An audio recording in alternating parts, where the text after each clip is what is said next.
On June 16, 1946, 5 members of the Van Ulst family arrived at the Devil's Den State Park in western Arkansas to spend a week in a cabin they had rented. After getting unpacked, the father, along with his daughter, who was 8 years old, named Catherine, and her 2 older brothers, they headed down to the swimming area, which was this creek that led up to the side of a dam. Once they arrived at the creek, Catherine and her 2 brothers jumped in the water and started goofing around, and there were some other kids there they were playing with as well, and their father just sat on the edge to watch. Now, this swimming area had one really deep section that was right up against the dam wall that you were allowed to swim in, but the kids that were not strong swimmers tended to stay away from, and Catherine was not a great swimmer, and at one point she kind of drifted into the deep section, and her father didn't notice, and her 2 brothers didn't notice, but a woman who was staying at the campground, who the Van Ulst family didn't know, happened to be standing next to the edge of the water and saw Catherine struggling, and so she reached in and pulled her out, and Catherine was fine, and the woman told her, you gotta be more careful, you shouldn't be swimming in the deep end if you're not a strong swimmer, and Catherine said, okay. And so as they're talking, Catherine's father hears them and looks over and sees his daughter talking to some stranger, and so he makes a sound and waves in their direction to get this woman's attention, to be like, hey, you know, what are you doing talking to my daughter? And the woman, she sees this, and she must have been a mother herself because she picked up on his uncomfortability, and so she turns to him and says, oh, no, everything is totally fine, I was just helping your daughter get out, everything is totally fine. And so Catherine's father turns to his daughter and says, hey, you gotta be more careful, don't go in the deep end, and Catherine's like, okay, and instead of going back into the water, Catherine walks to the backside of the dam, because this dam, it was not a steep drop-off on the outflow side, it was like a gradual slope of these big boulders that the kids at this campground would climb all over, and their parents would watch them from their positions next to the swimming area. And so Catherine's father was watching his 2 sons, and then he'd look over and watch Catherine, and back and forth, he kept his eye on all of his kids. But at some point when he was looking at his sons, he looked back at Catherine and she was gone. And so he stood up and he walked over thinking maybe she's gone all the way to the bottom and she's just out of sight because she's crouched down or something. But when he got to the edge and looked down, she wasn't down there. And so he's looking all around and he's thinking to himself, this isn't possible.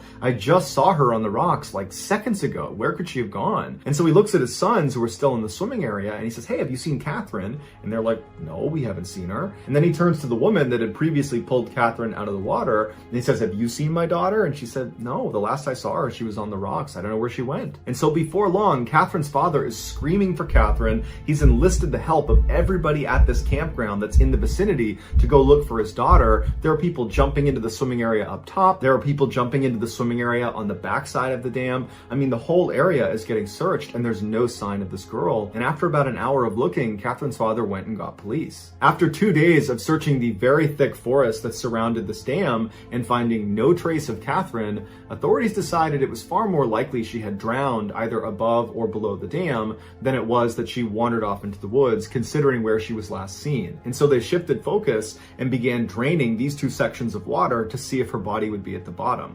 But when they were drained, she wasn't there. And so once again, they went back to searching the forest. And so on June 22nd, 6 days after Catherine went missing, a group of searchers were located 7 miles way into the forest. They were walking up this mountain and they're yelling Catherine's name. And as they're walking, they stop when this little girl wearing only a bathing suit walks out of a cave, looks down at them and just says, here I am. The searchers couldn't believe it. It was Catherine. And besides some scratches on her arms and some bug bites, she seemed like she was perfectly fine. In fact, they would say she was eerily calm. It was like she was waking up from a dream. She was reunited with her family, who could not believe she was still alive. They brought her to the hospital and the doctors looked at her and said, yep, besides some superficial cuts and some bug bites, she's fine. And 2 days later, she was discharged. So this 8-year-old who's never spent any time in the woods before, this is her first exposure, her trip to Devil's Den State Park, survives on her own out in the wild for 6 days and 6 nights with only a bathing suit on. And despite there being no potable water anywhere near her where she was found up on that mountain, she was determined to be relatively well hydrated and had only lost a couple of pounds. Also, you need to understand the staggering distance she covered, because while she was found 7 miles away from where she went missing, that's as the crow flies. That's what you see on a map, those 7 miles. In the wild, you don't walk perfectly straight lines. There's too many obstructions, there's mountains, there's trees, there's all sorts of reasons that you end up zigging and zagging to wherever you're going. And so rescuers believe the minimum real distance she would have covered to get up to that cave was about 30 miles. And she did it barefoot. Catherine defied every search and rescue model for 8-year-olds that get lost in the wild. She was way outside the boundaries of what anybody would expect. Basically, she should have died. When authorities asked her, how did you do this? She said, I don't know. I don't remember how I got lost in the first place. I only remember sleeping on warm grass the first night. And then her next memory is waking up inside of a cave on day 6. She has no idea what happened between day 1 and day 6 when she traveled those 30 miles and somehow subsisted on some water source and some food source. While some say this is just a really weird case where she got very, very lucky, others think there was something in the forest that chased her and adrenaline kicked in, forcing her to run the 30 miles to that cave, and because it was so traumatic, she forgot the experience. But like virtually all of the missing 411 stories, we have a lot more questions than answers. On April 29th, 2001, 6-year-old Haley Zagga was on a hike with her grandparents in a very rural part of Arkansas called the Upper Buffalo Wilderness Area. For an area to be deemed a wilderness area, that means no vehicles of any kind can come through there, making it incredibly remote and incredibly wild, hence the name. They had taken this trail that brought them up to the top of this bluff that was about 200 feet higher than where they started, and they got to this incredible overlook, and they're looking down over this river, and at some point at about 11 in the morning, they turn around to head back. On the return trip, by about 11:30, they're making their way down, and Haley spots a waterfall that's off the side of the path, and she wants to go to it. She asks her grandparents, can we go check out this waterfall? And the grandparents kind of scope it out, and it seemed like the only way they could get down to view this waterfall would be by literally climbing a tree and descending over this cliff, and it was something that the grandparents just did not feel comfortable letting their granddaughter do, and so they told Haley, no, we need to keep going, we're not going to go check out that waterfall. And Haley, being a 6-year-old, she really wanted to see this waterfall and she wanted to get her way. And so she threw a tantrum and she sat down on the trail and she said, well, if you're not going to take me to the waterfall, I'm not going to move. You're going to have to carry me. And the grandparents were like, no, we're not going to carry you. You need to be a big girl. I need you to stand up and start walking with us. And Haley refused. And so her grandparents said, okay, we're going to leave you. And they turned around and they kept walking down the trail. Not far, and they were still totally in view, and it's broad daylight. And they would turn around expecting their granddaughter to stand up and kind of begrudgingly walk after them. And at some point she did. Haley stood up and she's like, okay, wait for me. And so she starts walking, and the grandparents are like, all right. And so they're walking ahead of Haley. And as they're walking, Haley would just slow down more and more and more. And her grandparents could tell she was doing this. She was just trying to be frustrating, and she was intentionally trying to take as long as she could. But the grandparents made sure they kept her in their view. So they would walk a little ways and turn, and she'd be right there. They'd walk a little ways, they'd turn, and she'd be right there over and over again. And then at some point when they turned, she wasn't there. And so the grandparents immediately run back up, and they're looking around for Haley, thinking she probably darted behind a tree to hide because she wants, to be a little bit more frustrating for them. And so they're kind of looking for her. They're not that worried yet. They start yelling for her, saying, come on, we do got to leave. You got to come out. We got to go. But there was no word from Haley. It was just silence, and she was just totally gone. And for the next 90 minutes, the grandparents just ran all up and down this trail screaming for Haley, and they never found her. And so they ran down and they called police. The largest search and rescue mission in the history of Arkansas was launched for Haley Zagga. It included hundreds of searchers on the ground, including 8 dog teams and helicopters overhead. There were firefighters, the National Guard was involved. But after 2 days, despite this incredible search, really no progress had been made. The only thing that had been found was one of the dog teams had tracked her scent up to a nearby road where the dog stopped, meaning the scent is now gone. And unfortunately, what that told investigators is it looks like Haley got picked up by some motorist. But 51 hours into the ordeal, there were 2 searchers well outside of the primary search area. They were about 2 miles away from where she'd gone missing. They spotted her. She was sitting next to this brook with her feet dangling in the water. And when she saw them, she kind of waved and they said, are you Haley Zagga? And she said, yeah. And she had a couple of scratches on her arm and on her face, but overall she seemed okay. And so Haley was reunited with her family, and then she was brought to the hospital to be observed. After Haley had regained some of her strength, investigators asked her, what happened? And she said that she was walking behind her grandparents and that she looked down. And then when she looked up again, not only were her grandparents gone, but she was looking at this wall of trees. Like she was not on the trail anymore. She didn't know where she was. And since she was only 6 years old, she didn't stop and look around or yell. Instead, she just kept walking in this direction that she didn't recognize. And she walked and walked and walked, and she never found the trail again. She said pretty soon it got dark and she slept on top of that bluff. And then the next day when the sun came up, she walked down the bluff and she made it to the river. And then she walked along the river until she found a cave where she slept for the second night. And then the next day when she got up, she was found. After she gave this explanation, investigators had a lot of questions. Like, if you were sleeping up on the bluff on that first night, then why couldn't the helicopter see you? Because that's all they were doing, was flying over the bluff, and they had thermal imaging. They could have very easily picked you up.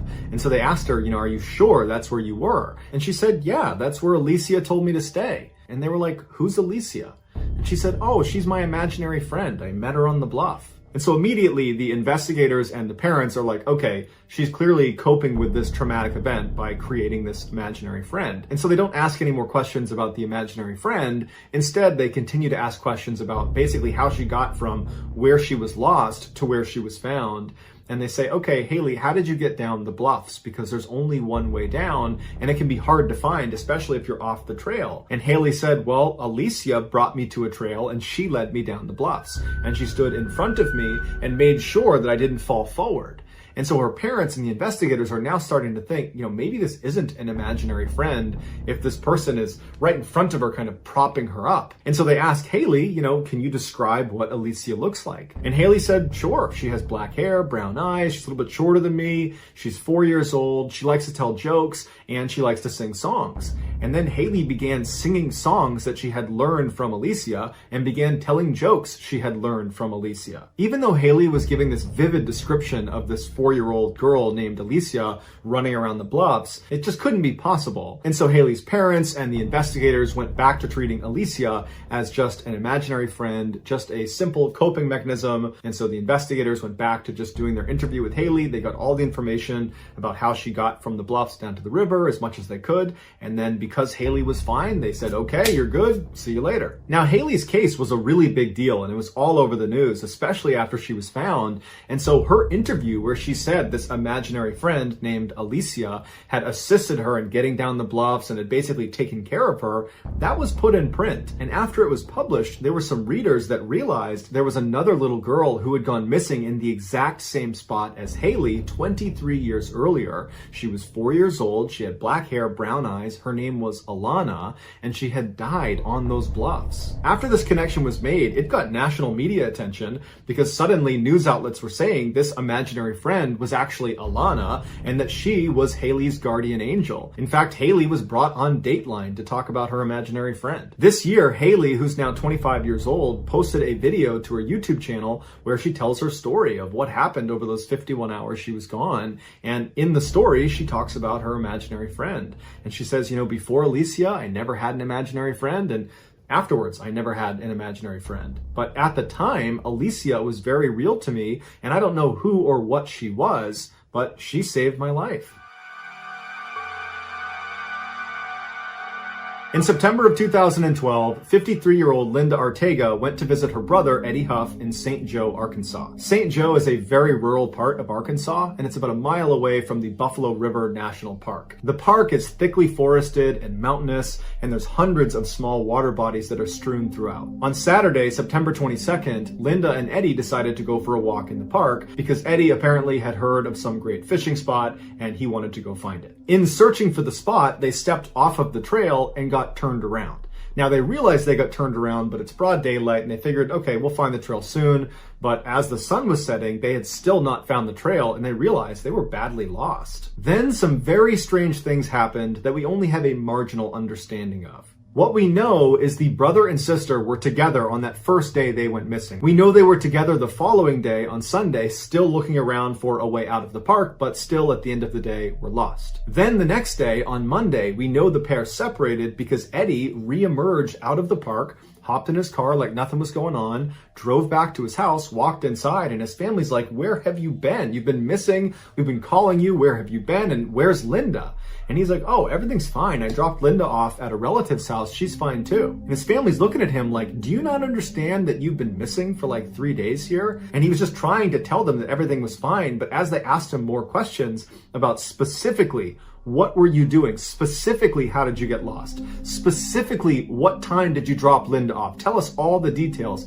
As they did that, Eddie started to realize that, oh my goodness, I actually don't know what happened. And so his family called this relative that Eddie had claimed he dropped Linda off at. And when the relative picked up, they said, no, we don't have Linda here. I've not spoken to Eddie and I've not spoken to Linda. And so the family turns back to Eddie and they're like, where's Linda? And Eddie just said, I have no idea. And so the family contacts police and a search is launched for Linda. And they look all over this park for days and days and there's no sign of Linda. And people are starting to get really worried about her. And then on Thursday, so 3 days after Eddie had reemerged from the park and 5 days after they had originally gone missing, some searchers that were on ATVs were about 2 miles away from the entrance of the park in this very thick area.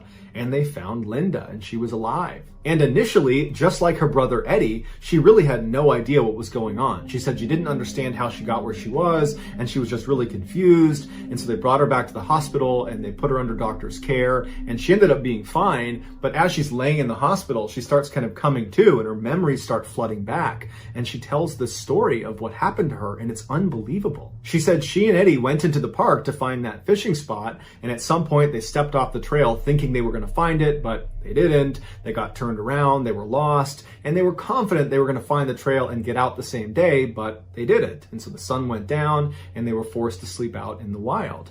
And so the next morning they get up and they continue to look around. They're yelling for help and there's no one around. They're in this very dense part of the forest. And all day, again, they're looking for this trail and they don't find it. And so that night, again, they sleep out in the wild. Linda said her memories, starting with the next day, which was Monday, started to get really foggy. She said she woke up and for some reason she just got up and started running into the woods. She thinks it's because she thought Eddie was hurt and she was running to get help. And so it must have been around this time that Eddie, in his dazed state, got up and meandered his way successfully out of the park. Meanwhile, Linda said she was just running like a maniac into the middle of the woods, screaming for help from someone, even though she's in the middle of nowhere. And then miraculously, she says she saw a group of people way off in the distance. It looked like a group of hikers. And she started yelling for them and waving to them and trying to get their attention. And she said they all stopped and turned to look at her, but they didn't show any sign that they had actually heard her. They were not trying to interact with her. They were just looking at her. Linda said she thought that was pretty odd, but she just kept on running towards them and screaming and yelling and trying to get their attention. And she said when she got about 100 meters away from them, instead of them reciprocating waves or making a sound, they all ducked behind trees like they were trying to hide from Linda. Linda said this was the first time she felt really unsettled by what was happening, but she was desperate. She needed help, and so she just kept walking towards them. And she got to about 50 meters away when they all poked their heads out and looked out at her and then poked their heads back. Like they were not trying to interact with her. And Linda said she felt really scared and stopped and began backpedaling away from this weird group of people that are hiding behind trees. And so while keeping her eyes on the general area where she knew they were hiding, she backpedaled all the way back to about 100 to maybe 150 meters away again. And this group came out from behind the trees and continued to stare at Linda. Linda said at this point she was terrified. She didn't know who or what those things were, but they were not there to help her. And then she said her memory got really foggy because all of a sudden her next memory is her laying on the ground in this pitch black forest. Her brother's not near her and she's hearing footsteps and she believes it's this group of people or things that are walking towards her, but it's so dark she can't see anything.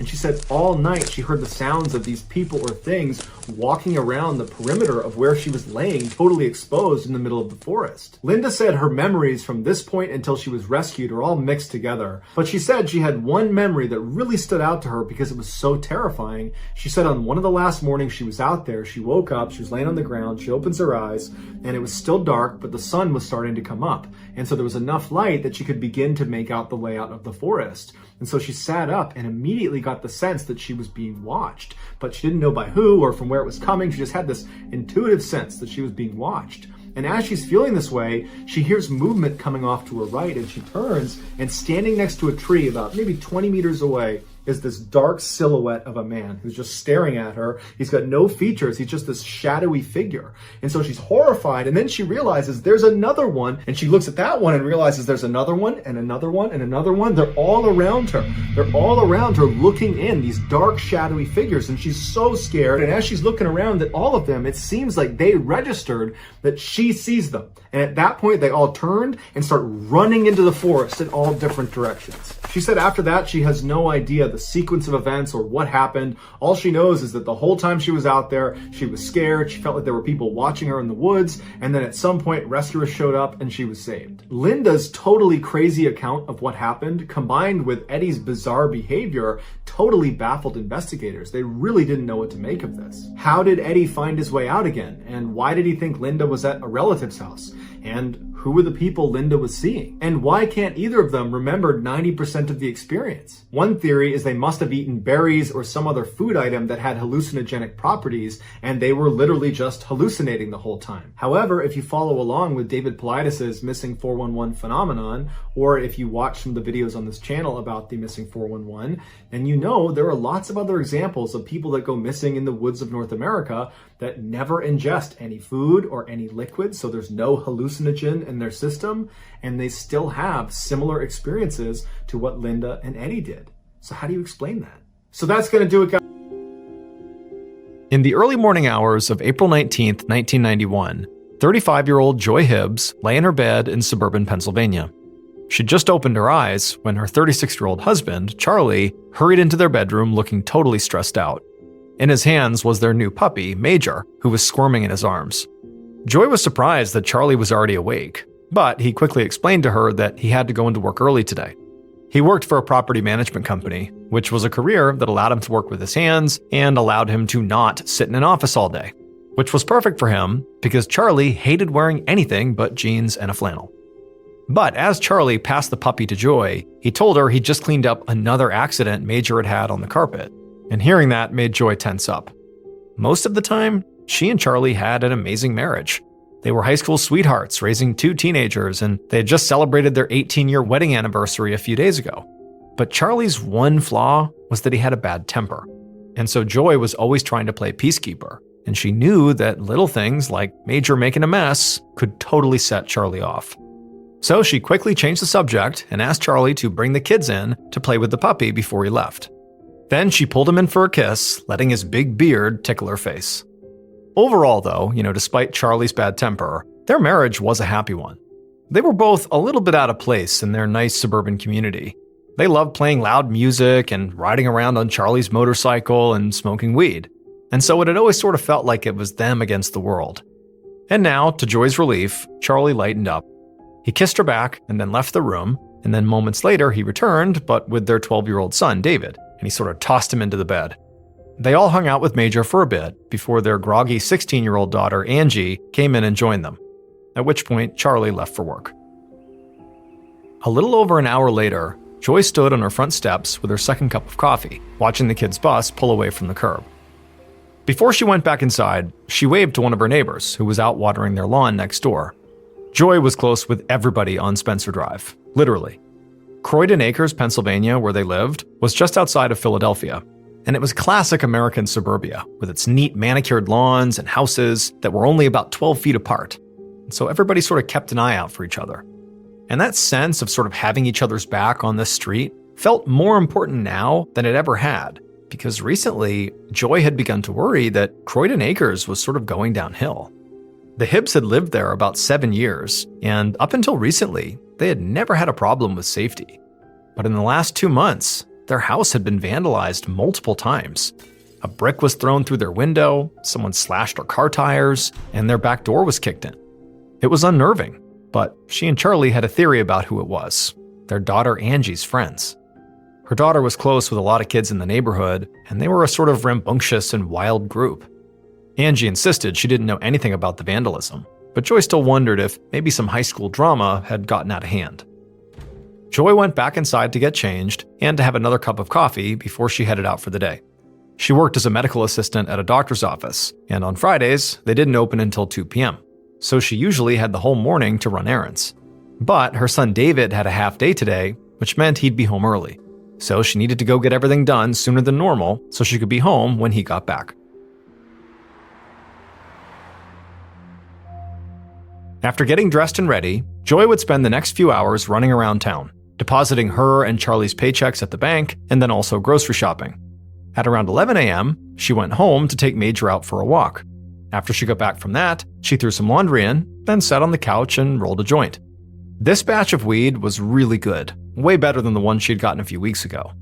That bag had been from one of their former neighbors, a man named Robert Atkins, and it had been full of stems and seeds, with basically no marijuana at all.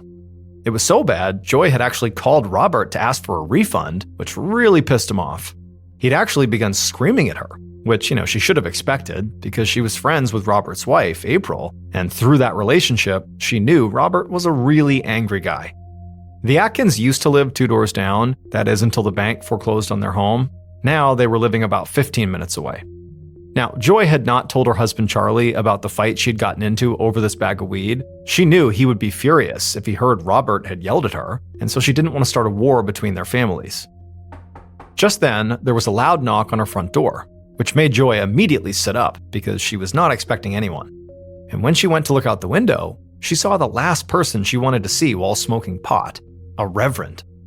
She had no idea why he was there, but she ran to the bathroom to throw her joint in the toilet, then waved a hand through the air to try to get rid of the smell before opening up the door. Moments later, Joy was sitting on her couch with Reverend Fury Orlando and another member of the Ben Salem Baptist Church. Joy had gone there with a coworker 3 weeks ago on Easter, and she'd completely forgotten that she told the church she was interested in joining. But that was why the men were here now, to follow up and see if she had any questions. The Reverend spent the first few minutes of his visit just telling Joy about the congregation and the worship style, but then he surprised Joy by asking if she was sure she would go to heaven when she died. And this question gave Joy pause. Now, of course, she'd considered what might happen after she died, and she did believe in heaven, but the Reverend asked if she was sure she would get in. And honestly, she was not sure. Now, she was generally a happy and kind person and tried to be good to people, but recently she'd begun to wonder if maybe she was missing some deeper spiritual meaning in her life. Reverend Orlando seemed to sense her stress and just took her hand and said they should pray. So, the Reverend, Joy, and the other congregation member bowed their heads as the Reverend said a prayer. And while he did this, Joy found herself crying, tears of relief. It was like somehow his prayer had made that sudden, unexpected wave of anxiety when she thought about whether she'd get into heaven, it just completely disappeared. She felt completely at peace. Joy walked the 2 men out of her home at 11:50 a.m. and told them she would see them in church on Sunday. She waved as they drove away, then she went back inside and closed the door. Then she would spend the next half hour or so folding some clothes, and then she went to David's room to put some of it away. And as she did this, she heard the back door open and thought it must be her son, David. However, the footsteps that stomped through the house were definitely not her son's. They were heavy and forceful, and they were headed right towards her.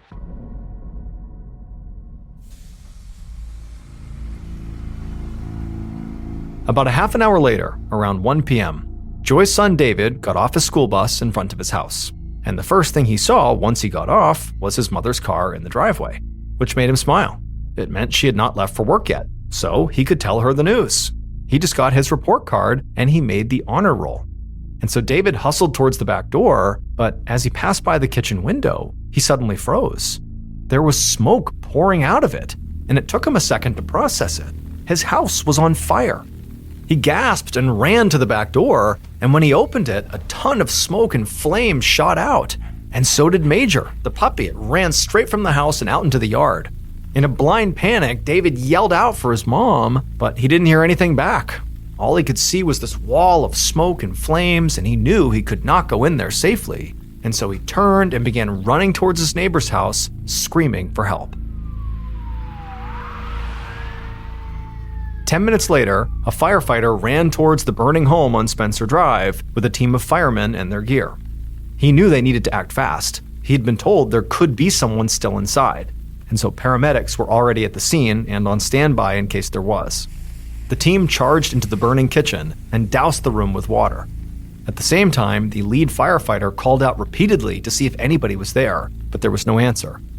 as they continued to put out the flames, the lead firefighter saw why this accident likely happened in the first place.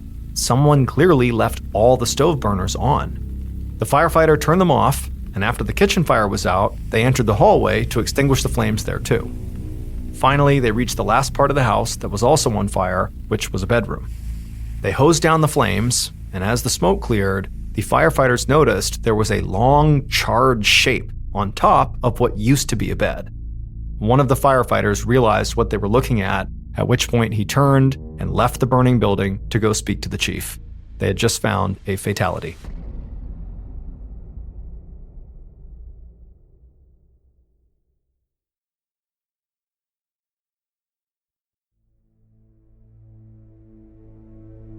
The next afternoon, Sam Wisniewski, a detective with the Bristol Township Police, stood in front of a half-burned-down home on Spencer Drive. The firefighters had come and gone, and the place was now swarming with crime scene techs and police officers. Until that morning, everyone had believed that this was an accidental fire with a casualty, a 35-year-old woman who had been identified as Joy Hibbs. But then the medical examiner had conducted Joy's autopsy, and even though her body was clearly badly burned, it was also clear that her death was not caused by the fire. Joy had been murdered. She had stab wounds all over her chest, she had broken ribs, and she'd also been strangled. And there was no smoke in her lungs, which meant she died before the fire started. So Wisniewski was the lead investigator on what was now a homicide case, and he was already 24 hours behind. But he did have an early working theory. And that was, since multiple violent methods were used to kill Joy, the attack had to be emotional and frenzied. And in his experience, strangulation and stabbing were common in personal crimes, since they required getting so close to the victim. And so what that told him was that Joy likely had a relationship with her killer. But proving that might be hard, since the case already had some pretty big problems. Not only was Wisniewski getting to the scene an entire day after Joy was found, but when he actually stepped inside the home, he could see the crime scene itself was completely contaminated. The firefighters obviously had not been focused on preserving evidence, and though parts of the house were untouched by fire, a lot of it was burned and then soaked and trampled all over. Wisniewski also knew he would not be able to see if this had been a robbery or not, since, missing items could have also just been burned up. And so Wisniewski did an initial loop of the property to check the doors and windows, and he didn't see any signs of forced entry. So Joy either let her attacker in, or the door or a window had been unlocked. Then Wisniewski went to the bedroom where the body was found. He'd been told it was the son's room, and that Joy had been lying face up on the bed. And when he got inside, he could see it was by far the most damaged part of the house, which must have been intentional. By this point, the firefighters had confirmed this was indeed arson. They'd actually found 4 separate fires in different areas of the home. So Wisniewski guessed the killer must have set fire to Joy in this room first, since it was where most of the evidence of the crime would be. After he finished in the bedroom, Wisniewski looked around the house a bit more, but he didn't find much else. So he told the crime scene techs to collect what they could, then he went outside to speak to the neighbors. A few hours later, Wisniewski jumped into his cruiser and headed back to the station. And he had a lot to do. Because while the actual crime scene had sort of been a bust, the neighbors were hugely helpful. Their houses were physically close together, and the weather had been nice yesterday, so a lot of windows and doors were open. And this meant multiple people saw Joy alive and walking the dog at 11 a.m., and then right after that, they saw Joy let 2 men into her home. And they were very noticeable, because one of them was a reverend. In fact, one of the witnesses recognized him as the reverend from Ben Salem Church. Wisniewski had been pretty surprised to hear this. These 2 men were the last known people to interact with Joy before her death, which made them instant suspects. But this was a bizarre lead. Religious figures were not typically involved in murder cases. But the neighbors said the reverend and his partner left before 12, which put them out of the likely range for when the fire started. Joy's son David got home around 1 p.m., and if the house had been burning for over an hour at that point, it certainly would have been way more damaged, and the neighbors likely would have noticed before David got home. Now, the Reverend and his partner could have killed Joy, then returned to the scene to cover it up later, but that just felt far-fetched. At the very least, though, they could have seen or heard something important while they were there. And so regardless, Wisniewski knew he had to speak to them. He also wanted to speak to Charlie Hibbs, Joy's husband. In a murder, the spouse was always the first suspect. And even though none of the neighbors had reported seeing Charlie around the time of the murder, Wisniewski still thought he made more sense as the killer than the Reverend or his partner.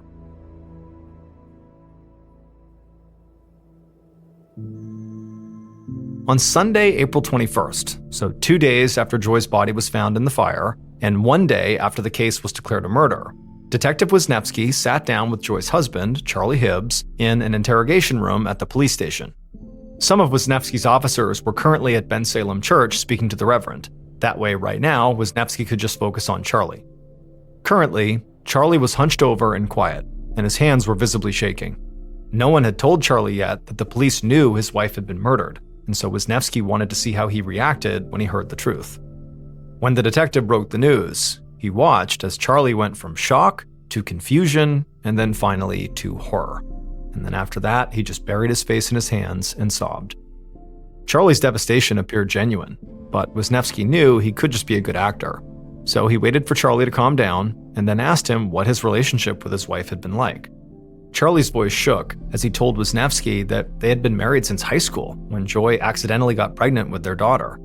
Now, the pregnancy was a shock at first, but the decision to get married as a result of it turned out to feel like the right one, and they both agreed that they likely would have gotten married at some point anyways. Charlie said Joy was the best thing that ever happened to him. She was gentle and kind, and she humored his deep love of motorcycles, and he just couldn't believe she was gone now. Wisniewski could see Charlie was getting very upset again, so he changed tracks and asked Charlie where he was between 11 a.m. and 1 p.m. on Friday, April 19th. Charlie said he was at work about 20 miles away at a construction site in Philadelphia, and he had been there until a coworker told him that his house was on fire. So he went home right away and he saw the flames and the firefighters, and then his wife's horribly burnt body being wheeled out on a stretcher. Wisniewski wrote all this down. He would need to confirm Charlie's alibi, but if he was at work, then he obviously did not kill Joy himself. Now, he could still be involved. It was possible he'd hired someone to do it. But if this were a hit, Joy's murder would have likely been more colder, more efficient, rather than frenzied. So the next thing Wisniewski asked was if Charlie could think of anybody close to Joy that she was maybe fighting with, or if anybody had ever threatened her or their family. And this made Charlie frown, like something had just occurred to him. And he said, not really, but in the last 2 months, there had been some vandalism at their house. Joy's tires had been slashed, and somebody broke their back door. They just sort of assumed it was their daughter Angie's friends, but maybe it was something else. Wisniewski immediately asked Charlie if he had the names of these friends. Now, of course, this could be nothing, but it could also mean that someone or multiple people had been threatening Joy for months before her murder, and Joy simply hadn't realized how serious it was. Charlie told Wisniewski he could ask Angie himself, because his kids were waiting in the lobby. Moments later, David and Angie joined their father and Wisniewski in the interrogation room. Their eyes were red from crying, and Wisniewski decided not to reveal the fact that their mom had been murdered. Their dad could eventually tell them that. Instead, he just asked them if they knew of anybody who might have wanted to hurt their mother.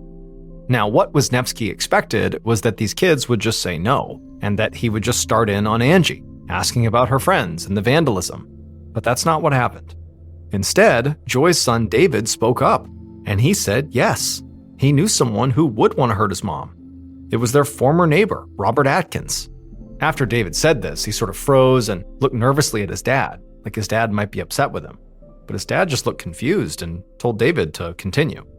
So David turned to Wisniewski and said that Robert was this scary guy, and his parents bought weed from him a few weeks ago. And he said he knew this because he actually overheard his mom on the phone with Robert asking for a refund, since apparently the weed had been so bad. And when she asked for that, David said he could hear Robert get really mad on the other end and literally threaten to kill her and blow up their house. Wisniewski couldn't believe what he was hearing. Not only was Joy's life being threatened just before her murder, but it was over a drug deal. It was not what he expected out of somebody he'd assumed to just be a typical suburban mom. And if Charlie or Joy were frequent drug users, that could have put them in touch with a rough crowd. And so now Wisniewski could kind of understand why David had been hesitant about what he just said. Back in 1991, marijuana was still very much illegal, and David probably did not want to get his parents in trouble. But Wisniewski said he didn't care about the drugs at all right now. He told David and Charlie that, the weed was not his priority. His priority was figuring out what happened.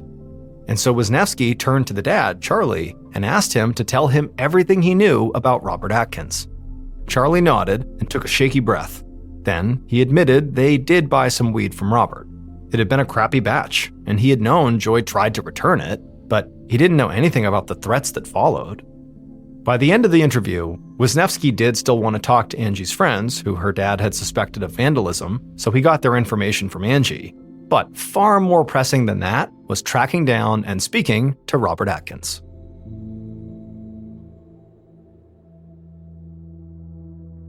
Later that evening, Wisniewski sat in his office, strumming his fingers on his desk.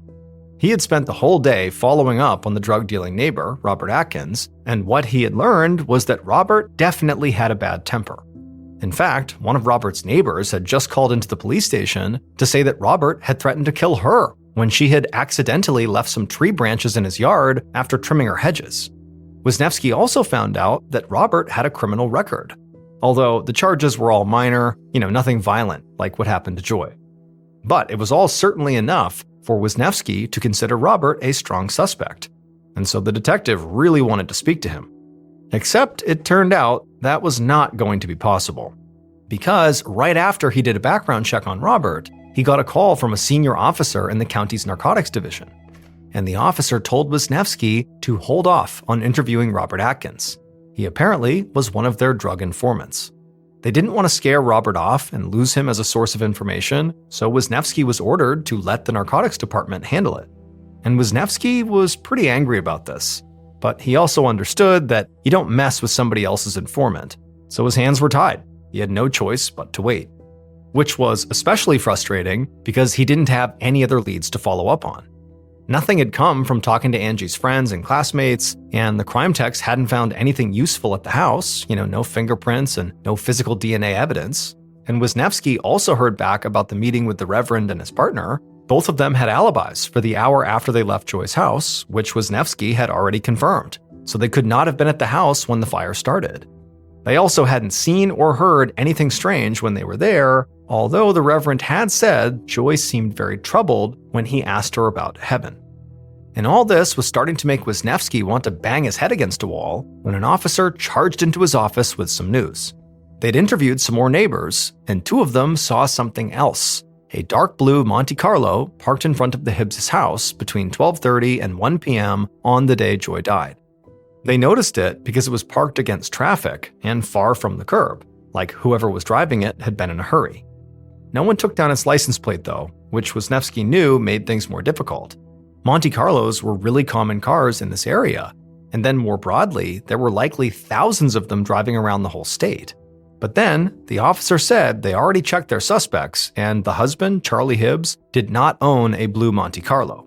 However, the drug dealer, Robert Atkins, the former neighbor, did.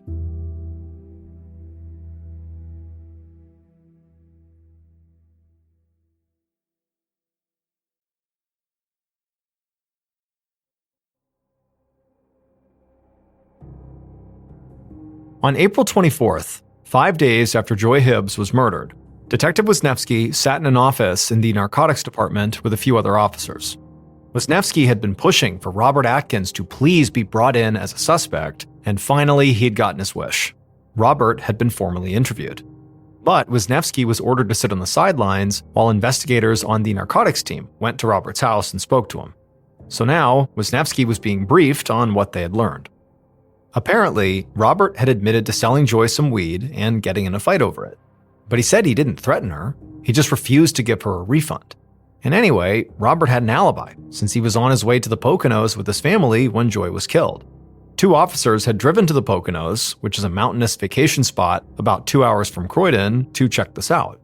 And they went to the hotel that Robert said he'd stayed in, and they showed the front desk a photo of him, and they confirmed that he was there around the time of the murder. Wisniewski sighed and rubbed his eyes. He was exhausted, and still pretty upset that he was being kept away from a murder suspect just to save whatever drug investigation they were working on. But he did have to admit, Robert was looking less and less guilty here. Also, a neighbor who had seen that Monte Carlo in front of Joy's house had been taken to Robert's to identify his car. and when the neighbors saw it, they said it was not the same Monte Carlo. So Wisniewski said goodnight to his colleagues and then headed back to the office to go over the case file and look for something he could have missed. And sure enough, later that day, as Wisniewski was sifting through his files, he saw something that he hadn't noticed earlier. One witness had said somebody else in Joy's life outside of Robert Atkins had a bad temper, and it was her own husband, Charlie. Now, one passing comment was not exactly evidence, but it made Wisniewski think back to his conversation with Charlie.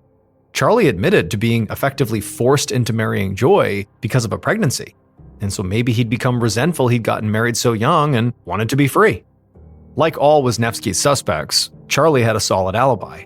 But Wisniewski also knew from their conversation that Charlie was very into motorcycles and sort of part of the biker scene.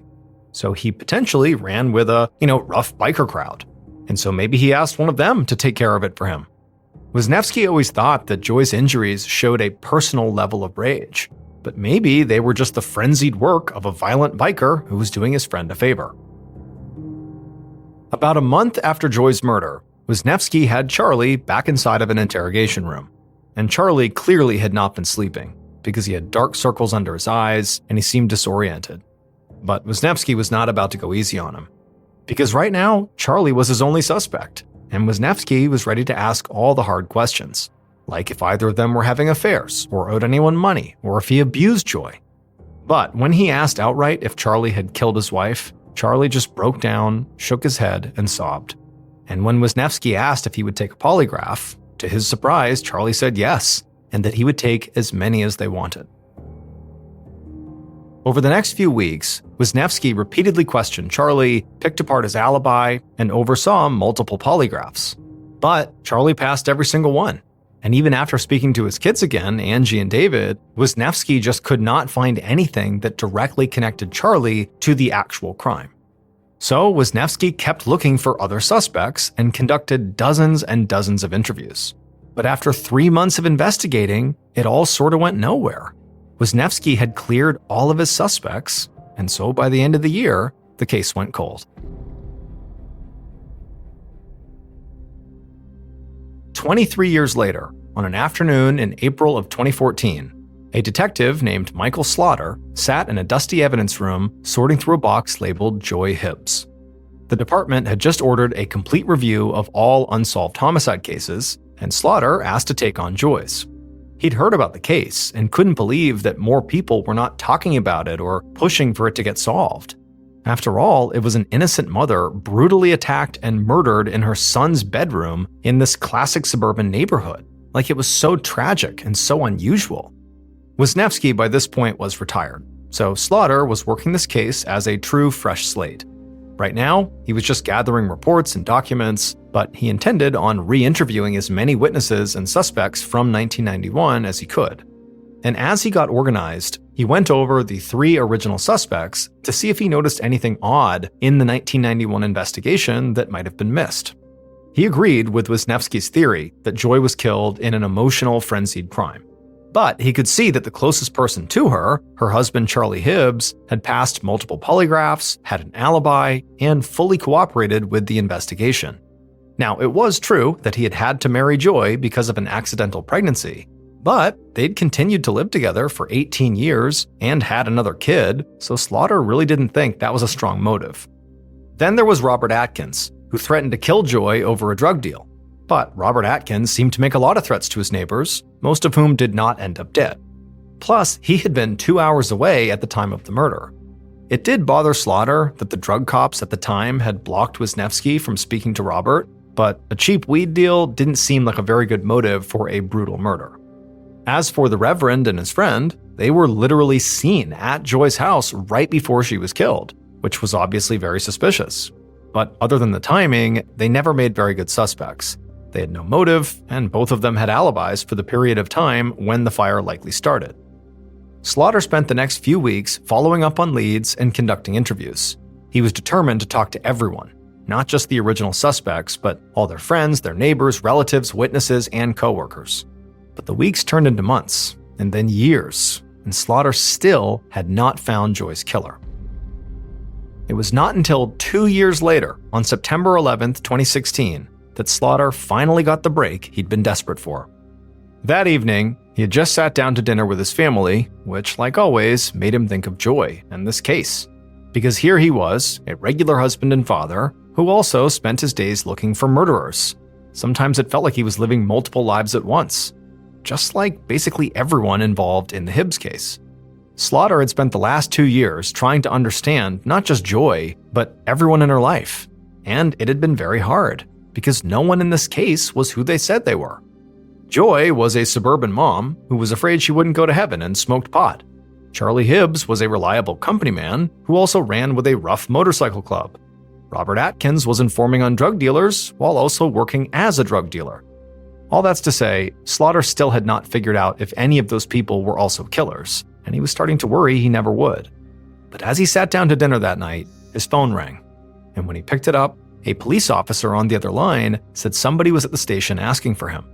And when Slaughter heard who it was, he realized the last 2 years of research and interviews and getting to know everybody had actually paid off. Because one of the many people he had spoken to was finally ready to come forward. Slaughter leapt up and rushed to the station. And as soon as he got into an interview room with this new witness, that person explained that they had been lying for 25 years. And when they finally told this truth to Slaughter, one of Slaughter's suspects' alibis completely fell apart.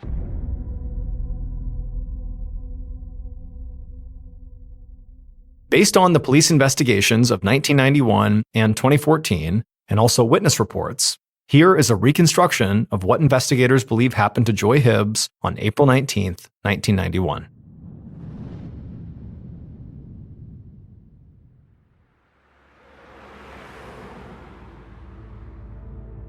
On April 19th, just after 12 p.m., the killer sped through Croydon. They were so angry they could barely see. They had been thinking and stewing about Joy all day, getting madder and madder, because Joy acted like such an upstanding person, but really, the killer knew she was a double-crossing lowlife. When they got to her house, they screeched to a stop and jumped out of the car. Then they took out their knife. The killer stormed to the back of the house and barged in through the kitchen door, which was the entrance the family used. When they got inside, they saw Joy lean out of David's bedroom to look at them. And when she saw the killer and the knife in their hand, she looked more confused than scared. But when the killer rushed towards her, she opened her mouth to scream. But the killer was on her before she could make a sound, stabbing her with one hand and hitting her with the other. The killer pushed her onto her son's bed and continued to beat and stab her before grabbing a computer cord. And they wrapped it around her neck and they strangled her until Joy stopped moving. Then the killer, who was now panting and totally out of breath, they backed away. They were still filled with adrenaline, and they knew they didn't have a lot of time to cover up their crime. So they searched the house until they found a lighter, and they put magazines and books all around Joy's body, then they lit them on fire. Then the killer started another fire in the hallway before going to the kitchen, where they turned on all the burners and also ignited the trash. Then the killer left, sped back to their home, and told their family to pack their bags. They were going on vacation.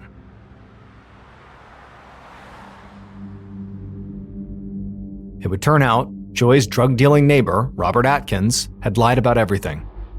He actually was furious with Joy over the weed incident, which might not have been a big deal to anyone else, but Robert was an incredibly violent person, and he was absolutely enraged.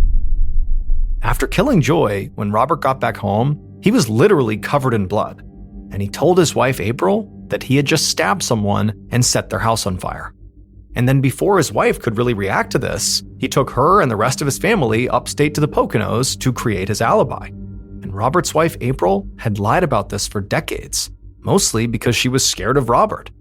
However, after Detective Slaughter interviewed her in 2014, she held onto his business card for 2 years until she finally got the courage to come forward and tell the truth about her husband.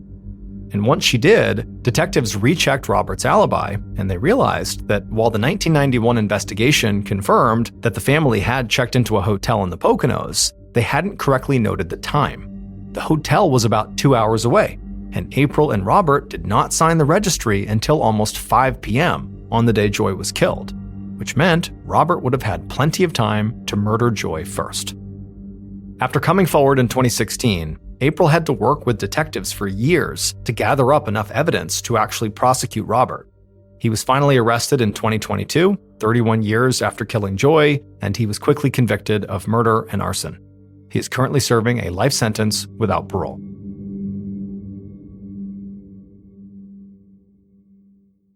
The Chundawats were a big, tight-knit, middle-class family who lived in a cramped city in northern Delhi, India. For generations, their family had been farmers living and working out in the desert, but in 1989, their beloved patriarch, Bhopal Singh, decided it was time for a change. That year, he sold all of his farmlands and then used the money from that sale to move with his wife and his youngest son to the city. And over the next couple of decades, one by one, the rest of Bhopal's children and their families followed him out there to the city and moved in with him. By 2007, there were 12 Chundawats all living under one roof. They made their living by running a grocery/plywood shop on the first floor of their house. The store was quite prosperous, not only because the goods they sold were top-notch, but also because the locals just really liked being around the Chundawats. Bhopal was this big, friendly personality that took on a sort of fatherly role in the neighborhood, and so locals began calling him Daddy, just like his family did. Bhopal's wife, Narayan,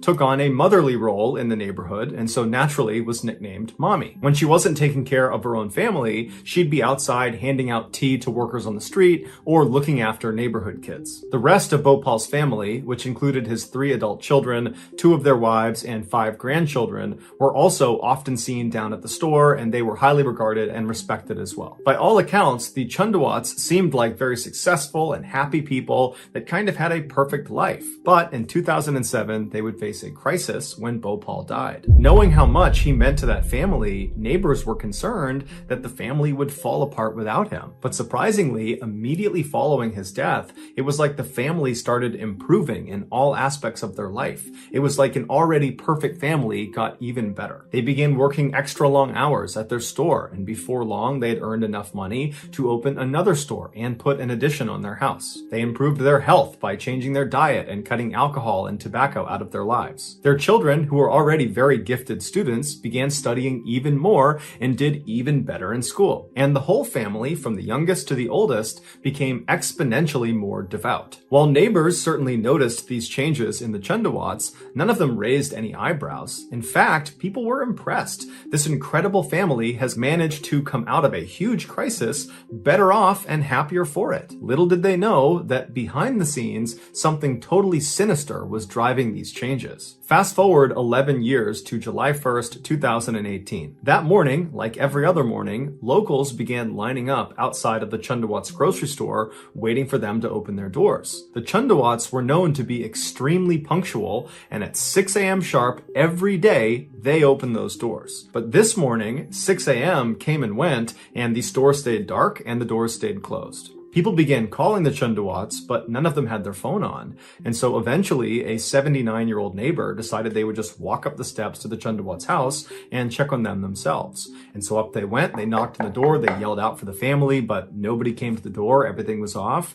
And so eventually, they just tried the doorknob and twisted it, and it turned. He swings it open, and he yells out the family's name, and as soon as the door flings open, and he can see inside, he nearly faints. He backpedals, he screams, he runs down to the street, and he yells for someone to call the police. Luckily, there was a police officer in the area, and so very quickly they came over and they cleared the crowd out of the way that was forming at the base of the Chundawat steps. They were all looking up to see whatever this neighbor had seen. And before the officer actually ascended the stairs, someone told him what was seen inside of the house. And so he's mentally preparing himself for what he's about to walk into. He walks up the stairs and he pauses right before turning the corner when he's going to actually see inside the house. He takes a deep breath. He knows what he's going to see. He turns the corner, he walks inside, and he's still completely shocked at what he's seeing. He would only be able to stay inside of the house that first trip for about 10 seconds before he too turned around and ran out of there. He would say it was just too much. It was one of the worst things he had ever seen, and that he hopes he never has to see anything like that ever again in his career. Eventually, the police would go back inside the Chundawat's house, and after looking around, they would find 11 hidden diaries. And in these diaries would be the full, awful story of what happened to that family. In the first few days following Bhopal's death in 2007, the family called a priest to lead them in a prayer honoring their lost loved loved one. And during this prayer, Lalit, who was Bhopal's youngest son, at the time he was in his 30s, he began chanting. And as soon as he did, the rest of his family stopped what they were doing and just stared at him. They couldn't believe what they were hearing. A few years earlier, Lalit had been in this horrible accident where plywood had fallen off of a shelf and hit him in the head, nearly killing him. He survived the ordeal, but the damage to his head left him unable to speak. But now, here he is chanting and speaking. And so as his voice grew stronger and stronger as he was doing this chant, the other family members just continued to watch him and listen to him, and then they began whispering to each other, "Daddy has returned." Following this prayer session, Lalit kept his voice, and he began keeping a diary, the first of the 11 he would ultimately fill. The first few entries in that first diary were fairly normal. They were just reflections on his day or on his life, but pretty quickly, the entries took a major turn. The first strange entry occurred on September 7th, 2007. To that point, Lalit had been writing in kind of narrative format about his life and whatever it was he was writing about, but it just kind of abruptly stopped, and in its place was this really deliberate instruction for his family. It said they all needed to get a black and white photo of Bhopal, their patriarch, and put it in front of them, and then pray they're able to rid themselves of their old habits. From this point onward, the diary entries became more frequent, and they stayed in this kind of strange instruction format for the family. It was like it was a growing list of rules for the family to follow. And the tone of these instructions that Lalit is writing out in this diary became more and more aggressive and punitive and hectoring. It was like the family was being punished. But the family appeared to obey all of these instructions. And this was because Lalit told his family that Bhopal had come back from the dead, he had given Lalit his voice back, and he had spoken to Lalit and explained to him that the reason he was back is because he wanted to save his family's souls. Lalit explained that at night, Bhopal would possess his body, and then using Lalit's body, he would write these instructions in the diary for his family to follow. And the idea was, if you follow these instructions, that will set you on the path to saving your soul. His instructions were at first just simple ways to honor Bhopal, but quickly they became really specific directives of how each of the family members needed to live their life on a day-to-day basis. There were instructions about which food they were allowed to eat and when they were allowed to eat it. There were instructions about which things they could sell in their store, and there were instructions on how to invest their profits, and there were countless instructions on how they should be praying and when they should be praying. Every night, just before 9 p.m., the family was instructed to stop whatever they were doing and head back to the house, and if anybody asked them what they were doing, they were supposed to tell them that grandfather was coming. And so they would all convene in a room inside of their house, and they would wait, and then at some point, Lalit would walk into the room, he would sit down in front, and then right at 9 p.m., he would become possessed by Bhopal, and then Bhopal would lead a 15 to 30 minute long prayer. Eventually, Lalit began observing a vow of silence, and he told his family that if and when you hear my voice again, it's not Lalit, you're only hearing Bhopal. In the eyes of his family, Lalit was no longer Lalit. Lalit had become Bhopal, or I guess Bhopal had become Lalit. But either way, Bhopal was back, and so with the exception of Lalit's mother, everyone in his family began referring to him as Daddy. Over the years this went on, the neighbors did pick up on the family's strange behavior, specifically Lalit's strange behavior. But no one ever said anything about it because despite the weirdness, the family seemed like they were really flourishing. They looked healthier, they were making more money, the grandchildren were excelling in school, and they just generally looked really happy. And so fast forward to June of 2018, which is the month before the neighbor and then police officer sees this horrible thing in the Chundawat household. That month, June, was an especially happy time for the Chundawat family because one of the grandchildren had announced they were going to get married. And so on June 17th, they have this huge engagement party. The whole family's there. They're dancing for joy about this incredible announcement. And then they began shifting their focus to planning this wedding that everyone is so excited about. A couple of weeks later, on June 29th, the Chundawats had their neighbor over for dinner, and that neighbor would later say that nothing seemed amiss, and over dinner, all the family wanted to talk about was this incredible wedding they were planning and how excited they were to go to it. And this wedding was several months away. Less than 48 hours after this dinner, the Chundawats failed to open their grocery store, and so the neighbor goes up the stairs, he opens the door, and he sees 10 members of the 11-person Chundawat family dangling from nooses in the front hallway. They were hanging very close together in a circular pattern that looked very intentional. Their hands and their feet were bound, they were blindfolded with strips of cloth, their mouths were taped shut, and their ears were packed with cotton balls. On the ground underneath them were black stools that had toppled over. The 11th and final member of the Chundawat family, which was the 77-year-old widow of Bhopal, was found dead laying in a bed nearby with a belt right next to her. The initial thought by police is this was a mass murder, but after reading the last few entries of Lalit's final diary, they realized it wasn't. Lalit had convinced his family that just abiding by Bhopal's strict instructions that he gave them in the diary, that was not enough to save their souls. What they needed to do was participate in a ritual he was calling Vat Tapasya, which means worship at the hanging roots of the banyan tree. 8 days before their bodies were found,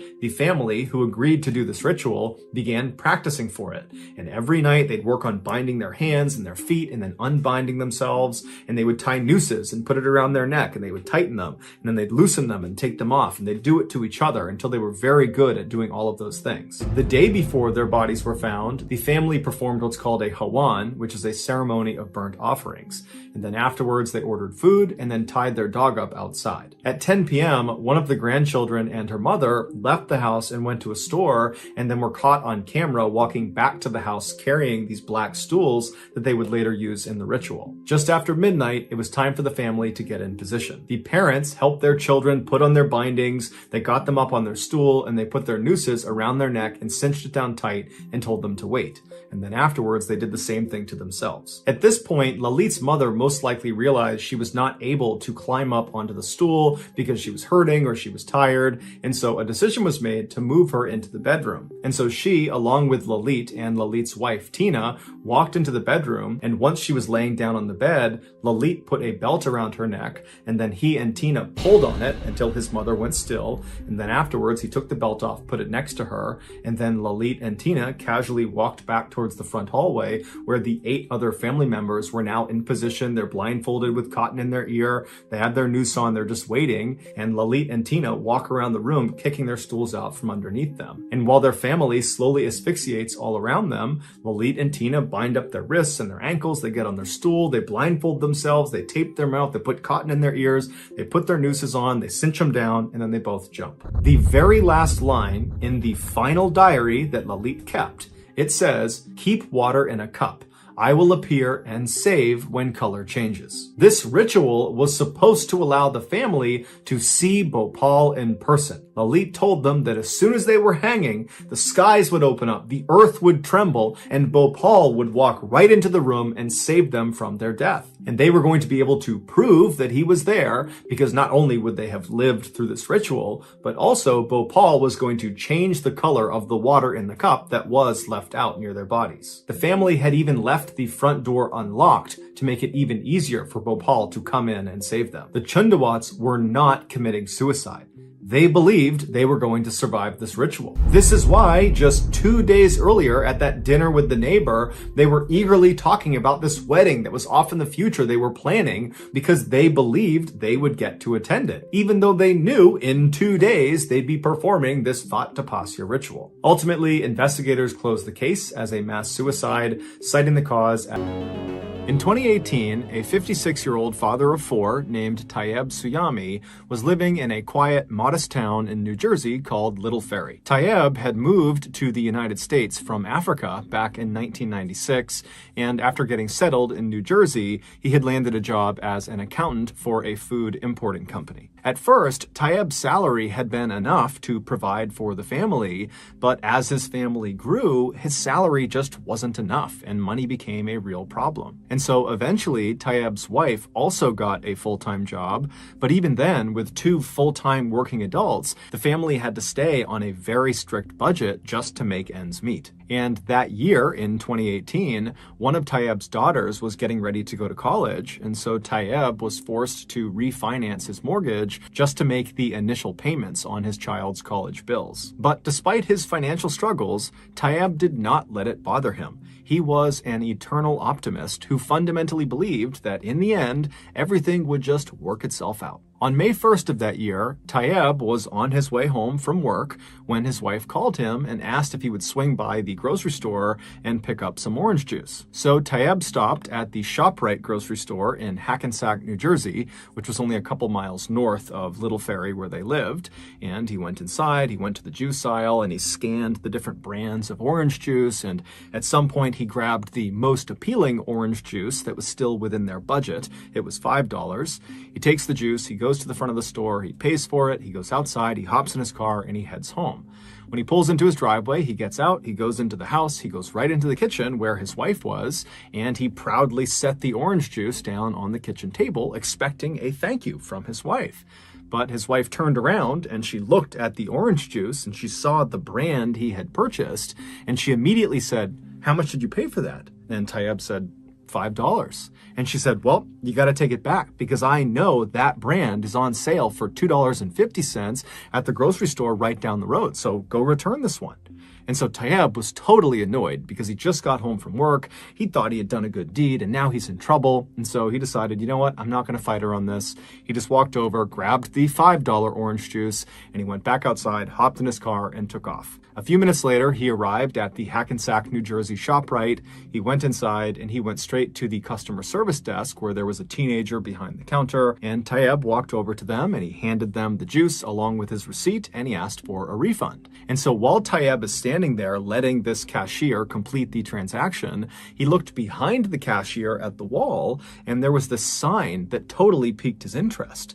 And so he's staring at the sign, and then finally the teenage cashier, he finishes the transaction and he reaches out across the counter with Tayeb's $5. And Tayeb, he reaches out and he takes the $5, but then he pauses for a second and he's kind of looking up at the sign and he's thinking about what he should do. And he knows that if he does this, if he does what the sign is telling him to do, he's going to get in trouble with his wife because this is the exact opposite of what he was sent out to do. But Tayeb just couldn't help it, and he takes the $5 and he proceeds to hand it right back to the cashier, and he tells the cashier what he wants him to do with it. And so a couple minutes later, Tayeb leaves the ShopRite with no juice, with no $5, but 2 small slips of paper in his back pocket. And so Tayeb hops in his car and he drives to the grocery store that's right down the road from their house. He goes inside and he gets the on sale $2.50 bottle of orange juice. And then he goes back into his car, he drives home, he goes in the kitchen and he sets the juice on the counter and tells his wife, "Yep, I got the right one, $2.50. And he's just hoping the whole time that she has not checked the bank account and has not discovered what he had really been doing while he was out, because he had actually spent more money on the second trip than the first time. But apparently his wife had not checked the account yet, and she just thanked him for being willing to go out and get the better deal. And so Tayeb very happily left the kitchen and he spent the rest of the night watching TV and hanging out with his family. And then early the next morning, Tayeb got up and he decided, you know what? I need to do something to curry some favor with my wife because she's gonna learn what I did with the refund money pretty soon. And so he decided he would just go out and do a bunch of yard work that day, right in front of his wife, to make sure she really saw that he was doing some good stuff. And so he goes outside, he opens up the garage, and he's about to pull the lawnmower out when he notices his car is really dirty. And so he decides, you know what, I'm gonna go wash my car first and then come back and cut the grass and do some other things. And so he goes inside and he tells his wife what his plan is. And she says, okay, I'll see you in a little bit when you come back from the car wash. And then Tayeb went back outside, he hopped in his car and he left. As he was driving to the car wash, he made a pit stop at a small store that was set back off the road. And so he goes inside and he goes right to the back of this little store where there's this strange machine that looks like an ATM, and it has a screen on it with text scrolling across it. And at the bottom, there was an opening where a barcode scanner was kind of projecting down. And so Tayeb walks up to this machine and he reaches into his back pocket and he pulls out those 2 slips of paper he had got from the grocery store store cashier the night before, and he puts the first one under the scanner, and then he reads the text that appears on the screen of this machine, and after reading it, he kind of shrugs his shoulders and puts that piece of paper back in his pocket, and then the second slip of paper he puts into the scanner, and then when he reads the words that pop up on the screen, he thinks there's been a mistake, because all it says is "see receptionist." And so he rescans the second slip of paper to see if something different will happen, but sure enough, again, it just says "see receptionist." And so he pulls the second slip of paper out of the scanner, he turns around and he walks to the front of the store and he hands the paper to the woman behind the counter. Over an hour later, Tayyab pulled into his driveway and he sat in his driveway for a second. He was still shaking from what had just happened inside of that small store. And so he gets out of his car, which was still totally dirty, and he made his way into the house and he went straight to the kitchen where his wife was.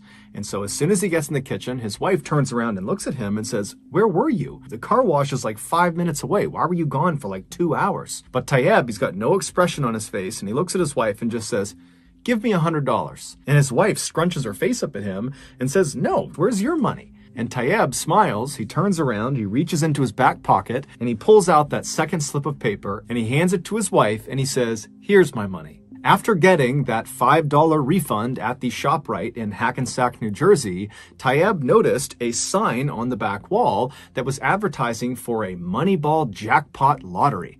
And he had decided to use the $5 refund to buy 2 lottery tickets. And so he buys these 2 lottery tickets, and the next day, that store set back off the road he went to was a convenience store, a 7-Eleven, and the machine he was using was a machine that scanned your lottery tickets to see if they were winners. And so the first ticket he scanned, it was a dud, it didn't win anything. But the second ticket, when he scanned it, it couldn't process the amount of money he had just won. And so that's why it told him to see the receptionist. And so he brought the second ticket up to the counter, he handed it to the woman, and after she scanned it and saw the amount of money he had won, all she could do was say, "Oh my God, oh my God, oh my God." And when he asked her, "What are you looking at? What happened?" She just goes, "Big." And so when he got home, Tayyab handed that slip to his wife, and on it was the amount of money that he had won. He was the jackpot winner. He had won $315 million. Tayyab would say that he and his wife and his kids all laughed and cried and celebrated in the kitchen all night. And within a couple of days, Tayyab had left his job, he retired, and he had paid off all of his family's debts. And at his press conference for the New Jersey lottery, he was quoted as saying, "I love orange juice now."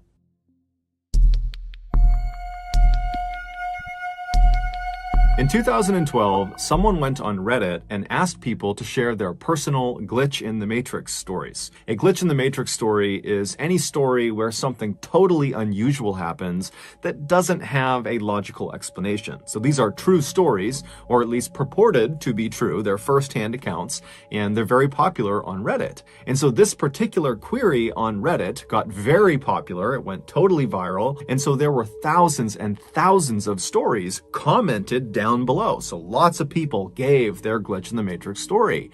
Now, the top comments, so the top stories that were given, were really, really interesting. But by far, the best response, the best glitch in the matrix story, got no attention at all. It was buried at the bottom of 14,000 plus comments. This story, which was written by a person who just went by Sarah X11, should have gone completely viral. It should have been the top comment by far. But for whatever reason, it wasn't. And so now, 10 years later, no one really knows about it. While we don't know for sure if Sarah X11's story is true, as it is just an unverified first-hand account, what we do know is that this was the first story that Sarah X11 had ever posted to Reddit about glitches in the Matrix. The majority of her Reddit activity consisted of liking cute pictures of cats and dogs. So this person, this user, was not on Reddit for clout. Also, when Sarah X11 posted her story in this Reddit thread, there were already thousands and thousands of comments posted. So if they were trying to get recognized through this story, they chose the worst post to do it on. If you want to get recognized in a comment section and be a top comment, typically you have to be one of the very first comments after this thing gets posted. And so she's posting after thousands and thousands of people have done this.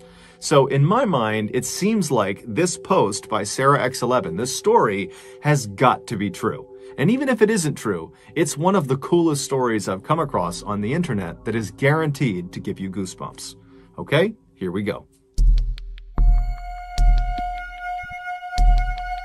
In 2006, a 20-year-old woman named Sarah started having some very strange dreams about a woman named Aurora. She had a very striking face with sharp features and long black hair. Now, her dreams varied. Sometimes Sarah was in a crowd of people, or she was at her office, or she was just alone in a room.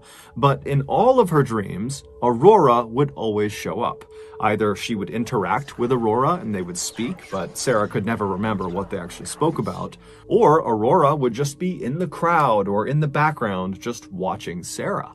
Now, she had these dreams enough that eventually Sarah began to think, I must know someone named Aurora. I must have come across this person, and now they're just kind of manifesting in my brain at night when I'm sleeping. And so she began going through her older posts on social media to look in pictures of her and of her friends to see if there was a woman with striking features and long black hair that was this Aurora person in her dream.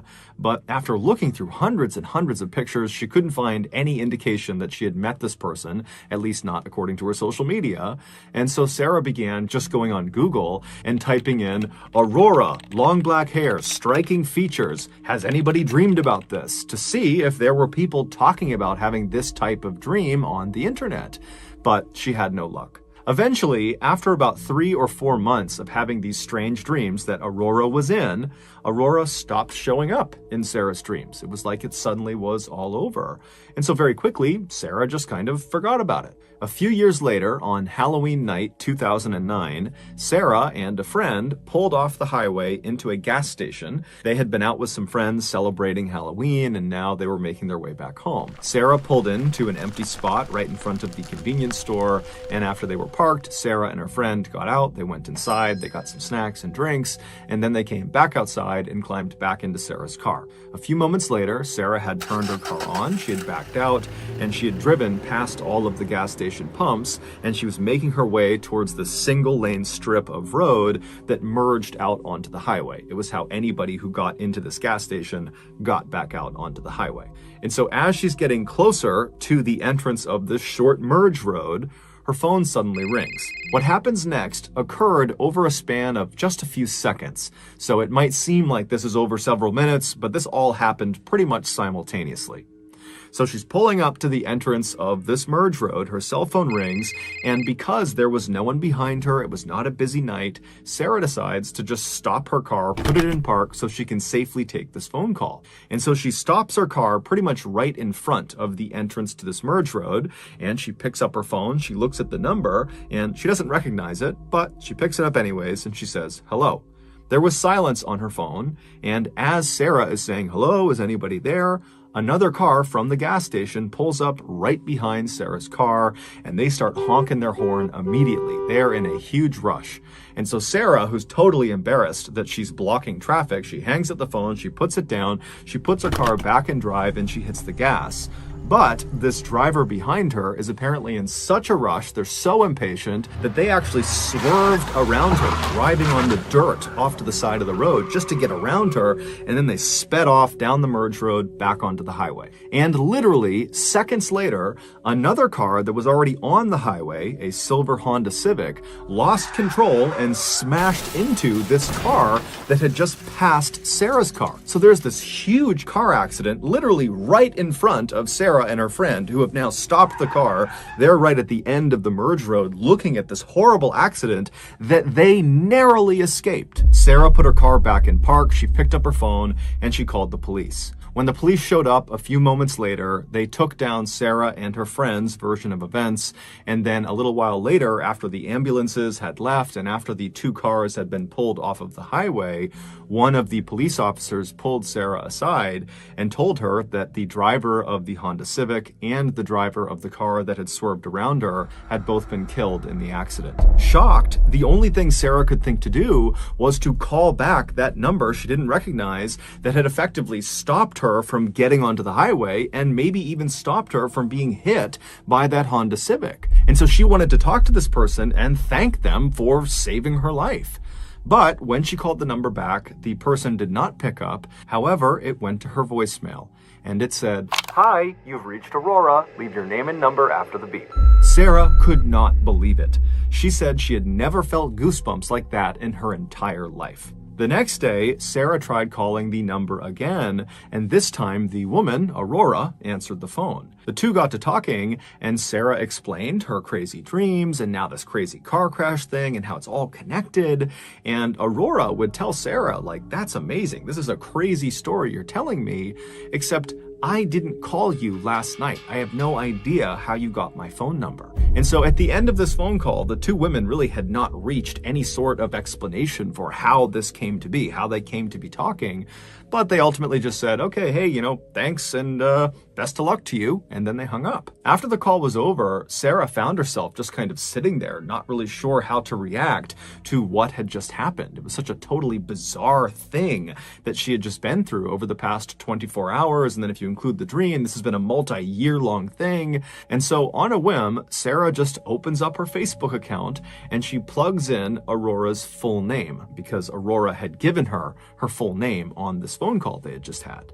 And when she looked at her phone, when the results came in, Sarah nearly fainted. Right at the top of the results page was this woman, Aurora's Facebook account, and her profile picture showed her face.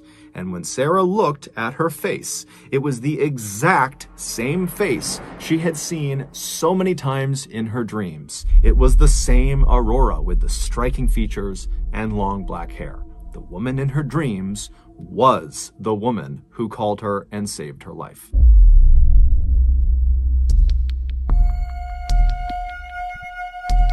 On the evening of January 6th, 1982, a man named Harold Bray, who was a sheriff in Jefferson County, Colorado, which is an area just west of Denver, arrived at the Denver airport. Harold was running late because his commute into the airport had been treacherous because Denver and the surrounding areas were all getting pounded by a snowstorm. After running into the terminal and getting checked in and getting through security, he made it to his gate right as they were boarding the plane. Feeling very relieved, Harold joined the queue of other people that were getting on the ramp to go down into the plane, and then just a couple of minutes later, he stepped on board and he found his seat, which was located at the front right side of the plane. He sat down in his seat, he buckled in, and then he grabbed an in-flight magazine from the back pocket of the chair in front of him, and he waited for takeoff. 15 minutes later, as the plane was rumbling down the runway at full speed, Harold looked out the window. And so as the plane began to lift off the ground, he watched as the city lights of Denver slowly faded away as they got higher and higher up.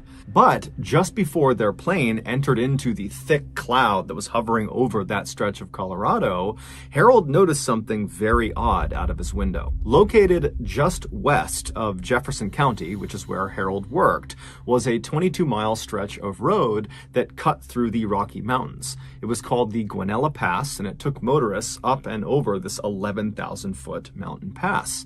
Now, this was a beautiful scenic drive that Harold was very familiar with, but this road was not maintained in the wintertime. So if there was snow on the ground, you simply could not get through this pass. It was impossible. Yet, as Harold looked out of his plane window down to Jefferson County below, and he kind of scanned his way west up into the Rockies, he saw there were clearly a car's headlights on the Guanella Pass. And so Harold's thinking to himself, why in the world would anyone be on the Guanella Pass in the middle of this huge snowstorm? It didn't make any sense. But as Harold watched this vehicle, he saw what was going on. Whoever was in this vehicle was holding a flashlight out of their window, and they were shining the light straight up into the sky, flashing it on and off, signaling distress. This motorist was trapped. Harold knew the likelihood of another plane happening to fly over this area and looking down and seeing those lights and recognizing them for what they were, an emergency,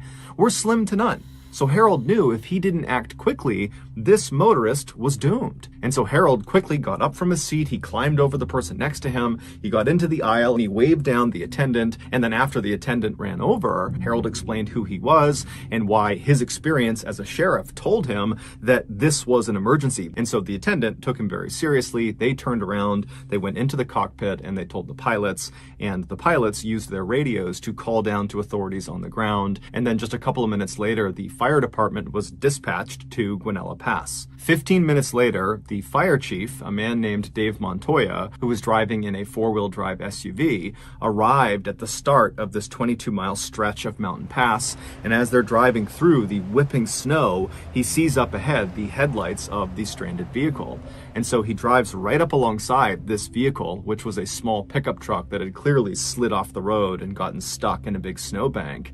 And so Dave, he parks his SUV, he hops out, and he rushes over to the driver's side window of this vehicle. And inside was a terrified-looking 30-year-old man named Alan Phillips, who was a mechanic who lived in the Denver area.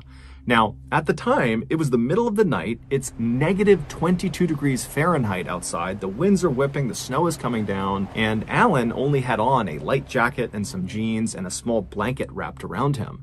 So, had Harold not spotted his flashlight SOS signal from the plane, it's almost guaranteed that Alan would have died that night from hypothermia.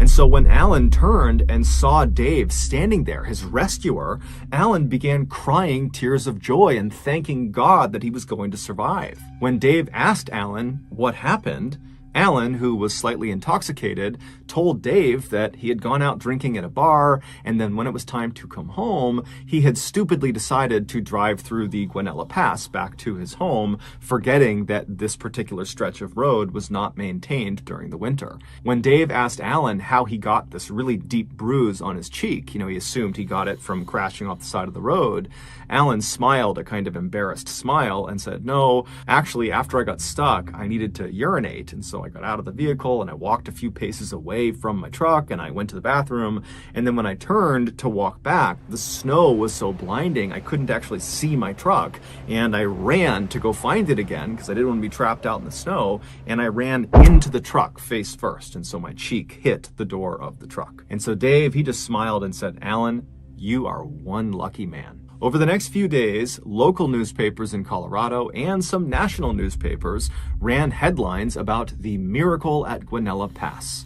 However, as it would turn out, that headline would not age well. 38 years later, in 2020, it was discovered that Alan had lied to Dave about why he was in Guanella Pass. The truth was, earlier in the evening that Alan would eventually get stuck, he had murdered two hitchhikers near Breckenridge, Colorado, roughly 50 miles from the Guanella Pass. Both of these murders had gone cold, but in late 2020, DNA evidence connected Alan to both cases. Several hours before Alan got rescued, he picked up 22-year-old Annette Schnee, who was hitchhiking, and after she got into his truck, it's believed he held her at gunpoint and then put zip-tie handcuffs on her wrists, and then we don't really know what happened next, but at some point that night, Annette was taken out of the vehicle and led into the woods, and she was shot in the back, and she was left face down in a stream. A couple of hours after he killed Annette,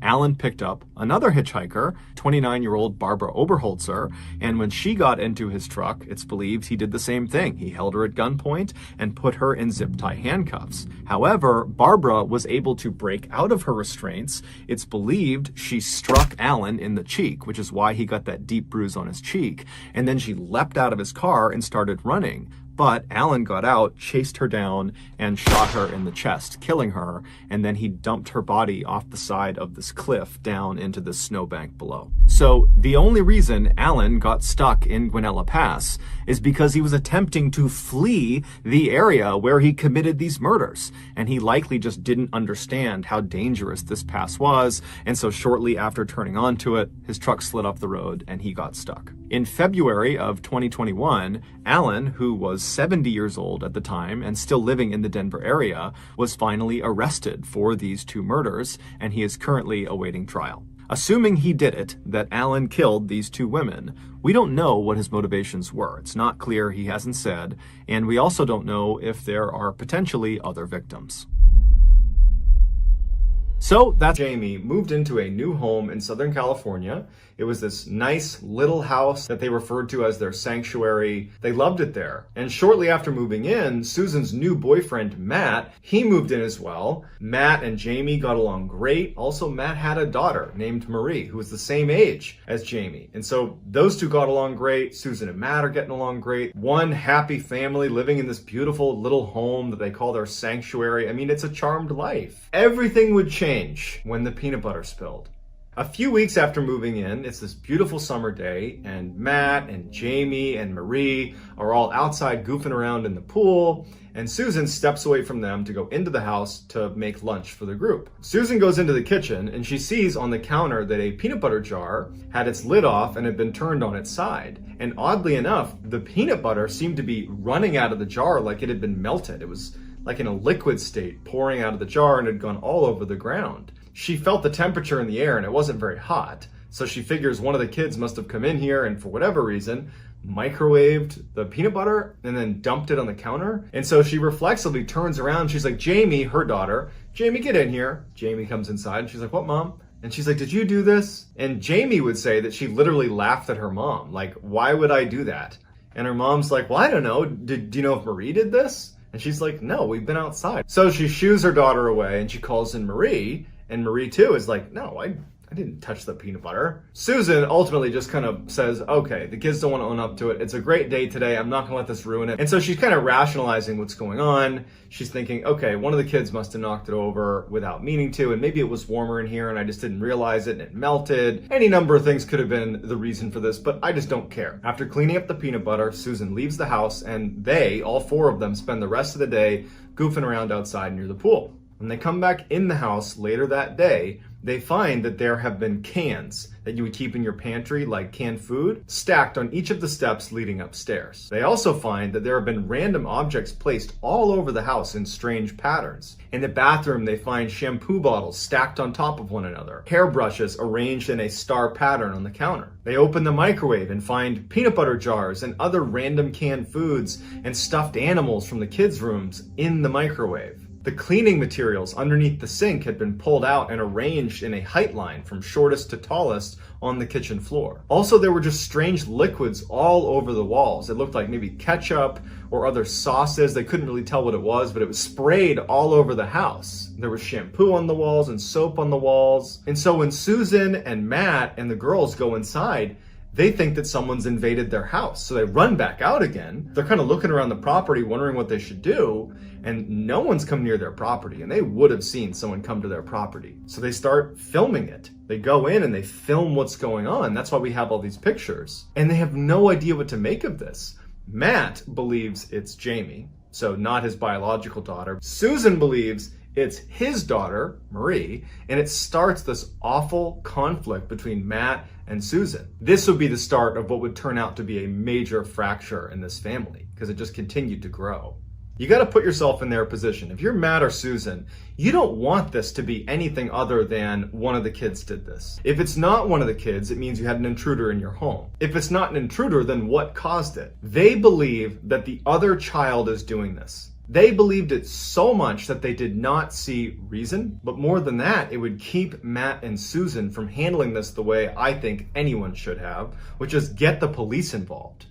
They don't. So they start cleaning it up, and the house was really a mess. So it took quite a while to clean it up. And they ultimately just kind of moved on in that way that people who are in denial move on because you're in denial. That's what they were doing. So a week passes since finding their house in disarray with cans and jars all over the place and liquids on the walls.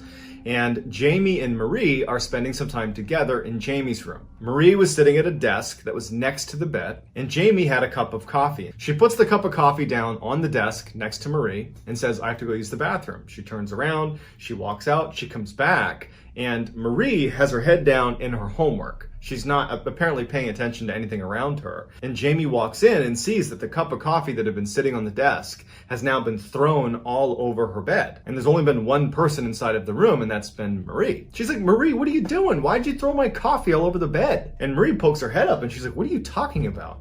And she looks over at the coffee and she's just as surprised as Jamie is. She's like, I didn't do that. Jamie doesn't believe Marie. She's mad at her because Jamie believed that Marie was the one responsible for placing the cans and everything all over the house. And so this was just another example of her trying to get attention or something like that. Jamie leaves the room to get some bleach. She comes back and she puts the bleach down on her dresser. She had all her drawers open with her clothes out. And she has this bottle of bleach sitting right at the top of this dresser. And so she goes over to the bed, picks up the cup itself that had the coffee. She puts that back on the table, turns around to get the bleach, and the cap has been turned off and it's now dumping bleach all over her clothes. It's just pouring out. Marie had been sitting in the chair the whole time, and Jamie had seen her the whole time. And so when she sees the bleach dumping all over her clothes, she knows it could not have been Marie. So she screams. Marie looks over. She sees what's going on. She screams. Susan hears this and comes charging in the room, and she's like, what's going on? The girls can't describe what's going on. And as they're standing there, a picture frame falls off the wall. And it startles them all. They're looking over, and then another picture falls. It's one thing to have one picture fall, but to have two fall in close succession to one another, that's not a coincidence. Susan sees the pictures fall. She hears her kids in hysterics, and they run out of there. They get in the car and actually just leave the house because the girls just did not want to be there. This was a big moment in this story because to this point, Jamie, without saying anything, believed Marie was responsible for placing everything around the house and making a mess in the house. Marie felt the same way about Jamie. Again, they didn't say it to each other, but it's how they rationalized it. Susan was doing the same thing, but for both of the kids. She basically believed that either Marie or Jamie had placed the cans all over the house. Now, Susan is starting to believe that something else is going on in the house, and Marie and Jamie absolutely believe something is going on in the house. They actually suggested that we believe our house is haunted. At some point after driving around, Susan and Jamie and Marie go back to the house. Matt has been at work the whole time, so he's not there. When they get back to the house is once again covered in cans all up the stairs, placed in weird orientations on the ground, things in the microwave. The fridge has been opened, all the food's been dumped out. There's liquids all over the wall, and they hadn't been there, and neither had Matt. Now combine it with the fact that you just had this coffee and bleach incident and the picture's fallen off the wall. They're talking about the house being haunted. You can imagine what it was like to walk into that house and see it like that all over again when it could not have been Jamie or Marie or Susan. When Matt came home that night, he was just more convinced that it had to have been Marie or Jamie or even Susan, because Susan's acting like something's going on here, something paranormal's going on here, and he wasn't there. He didn't see the coffee and bleach incident. He didn't see the pictures falling off the wall. And now he sees his girlfriend kind of buying into this idea that it's some paranormal thing. He was a really intense skeptic and was just absolutely unwilling to see this as anything other than a bad prank that now his girlfriend is even getting in on. It causes a huge fight between him and Susan. He's like, why are you letting the kids doing this? Why are you feeding into this? She's saying, you don't get it.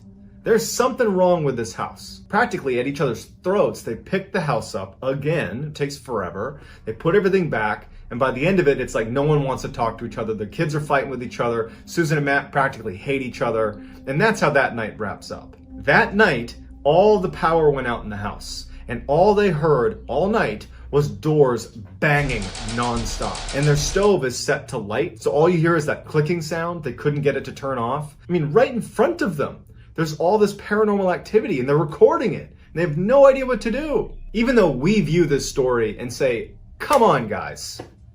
Either this is an elaborate hoax or you gotta go to the police. You gotta do something right here. You're doing it wrong. You're in denial. You're fighting with each other.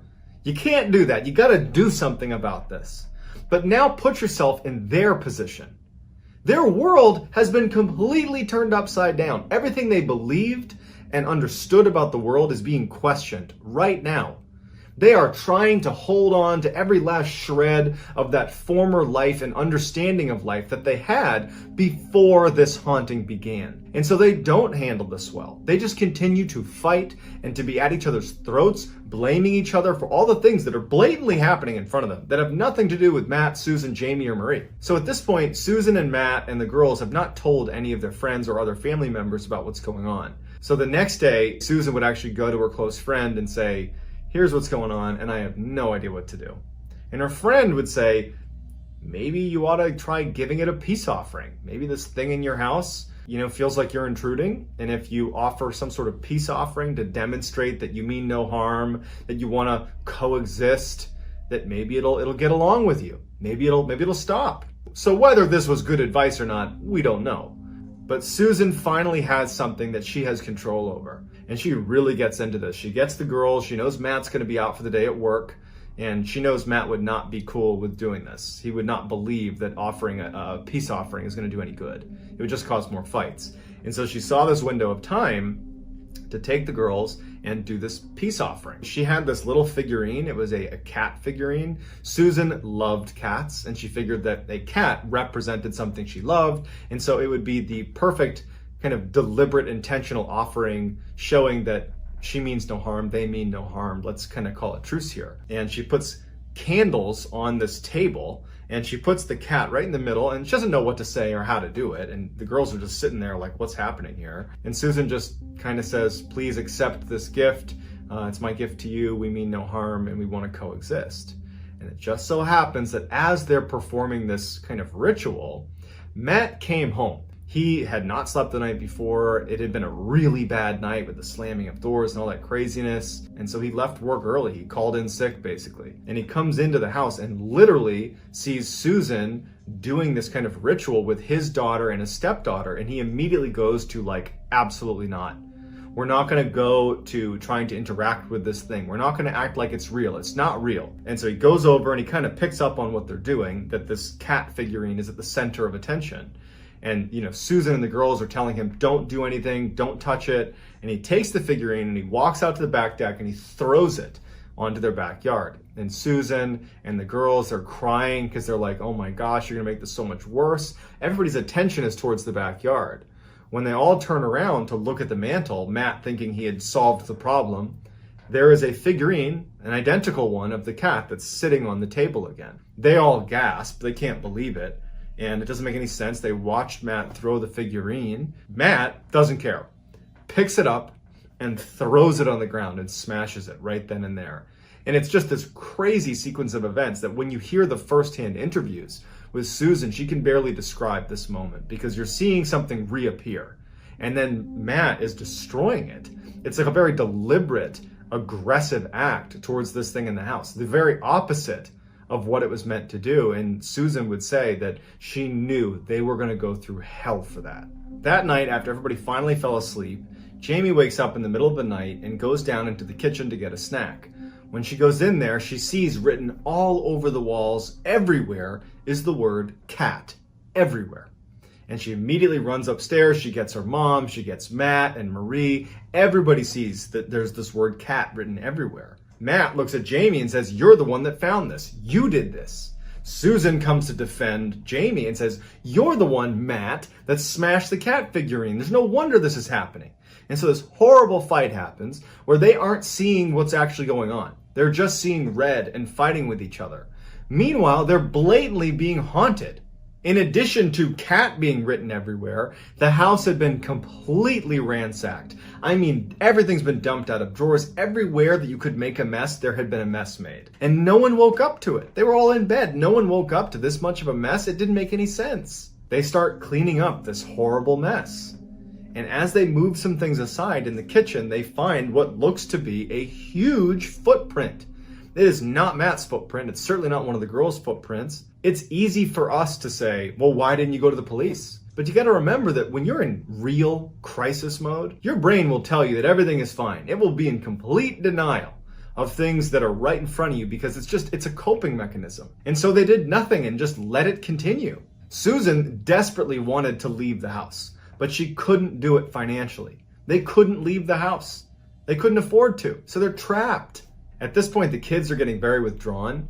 They don't want to be in the house, so Marie would end up staying in her room all day. Jamie would do the same thing. Matt and Susan weren't talking. There was just nothing being done to correct the situation, and everybody was so upset and angry with each other. It was just a worst case scenario. So in the last couple of weeks that they ever stayed at this house, because they would leave, two major events occurred. The first one happened when Marie was home alone. She was only going to be there for a couple hours by herself, and even though Susan and Matt did not want to leave her alone, they didn't have another choice, and Jamie wasn't there. So Marie's going to be home alone, and it's nighttime. So this is like straight out of a horror movie. She's sitting in the living room watching TV, and at some point the TV starts turning off and on. So off on, off on, off on, and she knows, because she's been in this house now and seen the craziness, that something bad's about to happen.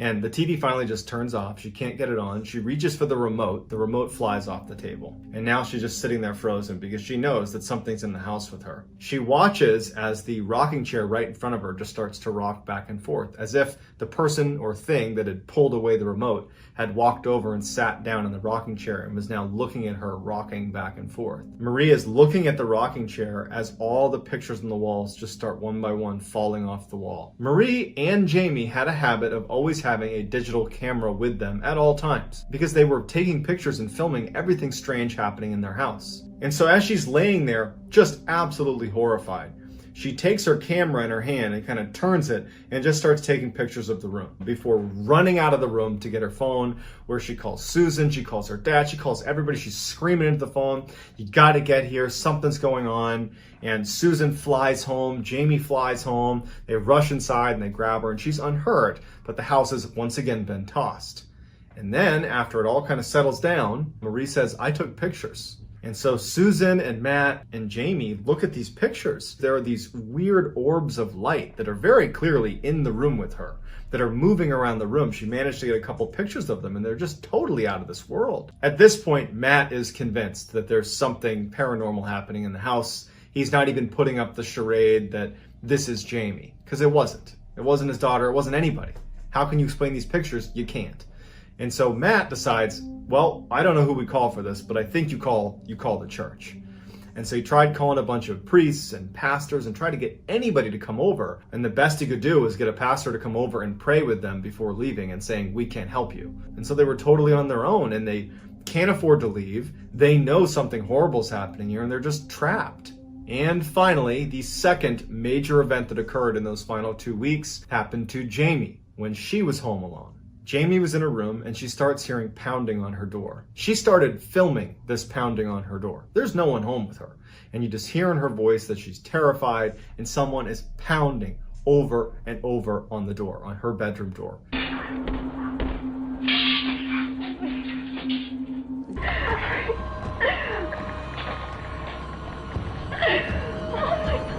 And at some point she knows she has to go into the hall. And so she goes over to the door. She's building the strength to reach down and open the door. And as soon as her hand would go near the doorknob, the pounding on the other side of the door would stop. Like it knew she was about to come out into the hall. And so she didn't open the door, and she went back onto her bed and she just sat there in the fetal position for 3 hours, listening to something smashing nonstop into the door. At some point, the banging stops. And after a few minutes of the banging being done, she thinks this is her chance to escape the house. She opens the door and there's no one there. But the door on the outside where the knocking had been happening, there's this huge dent and divot in the door. And the door handle on the outside from the hallway side has been bent downward. On the ground in the hall is a pile of utensils, pots, pans, silverware, knives. This thing had been using tools to try to open the door. Next door to her room was a bathroom, and the bathroom door did not have a doorknob on it. You basically just pushed it shut. But there was a space for a doorknob that you could actually look through. They just hadn't put it on there yet. And she noticed in the bathroom that the light was flickering. And she thought, I think it's in there. And she decides she's going to try to trap this thing. So she goes to her desk where she had some string. She goes back over and loops the string through this hole in the door and leans back and pulls the door shut, thinking she's trapped this thing inside. As soon as she does, she starts feeling resistance on the door. Someone is pulling back. And at some point, the string gets cut and she falls back into her room. At which point, the bathroom door swings open and she says, "I'm about to come face to face with something out of my nightmares." But before she could see this thing come out of the bathroom, her bedroom door slams shut and she hears the rustling of pans and tools and metal clinking against each other right outside her door. She knows this thing is interacting with all those tools and pots and pans right on the other side of her door. It's this horrifying thought. And after just a moment or two, she sees smoke coming into her bedroom. And so she immediately runs to the door to try to open it. And when she does, she sees that now there is a frying pan sitting in the hall that has a toilet paper roll completely on fire. And that there's been toilet paper strewn all over the hallway. Like this is a wick and it's gonna light the hallway on fire.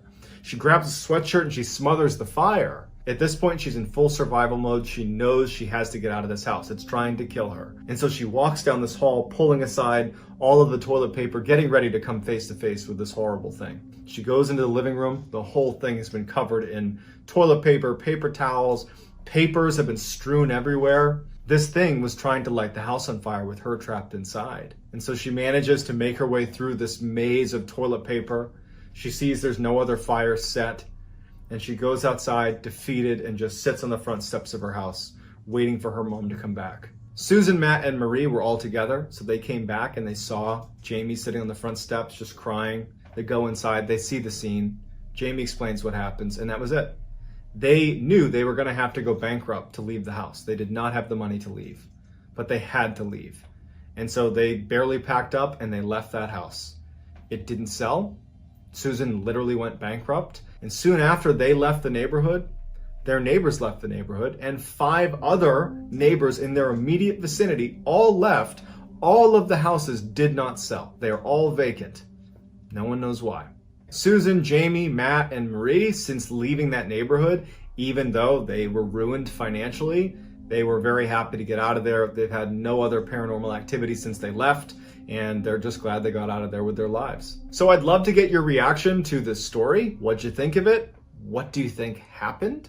Let me know in the comments, and I'll be sure to get back to as many of you as I possibly can. If you enjoyed today's story and you want to hear more stories like it, then if you haven't done this already, please sneak into the bathroom the next time the like button is taking a shower and steal their towel and their clothes. Also, please subscribe to my channel and turn on all notifications so you don't miss any of my weekly uploads. If you have a story that you think would be a good fit for this channel, whether it's your personal story or just a story suggestion, please go to our subreddit. It's just called MrBallen. It's linked below in the description, and submit it there. I read that subreddit every single day, so I will definitely see it if you put it on there. If you want to get in touch with me,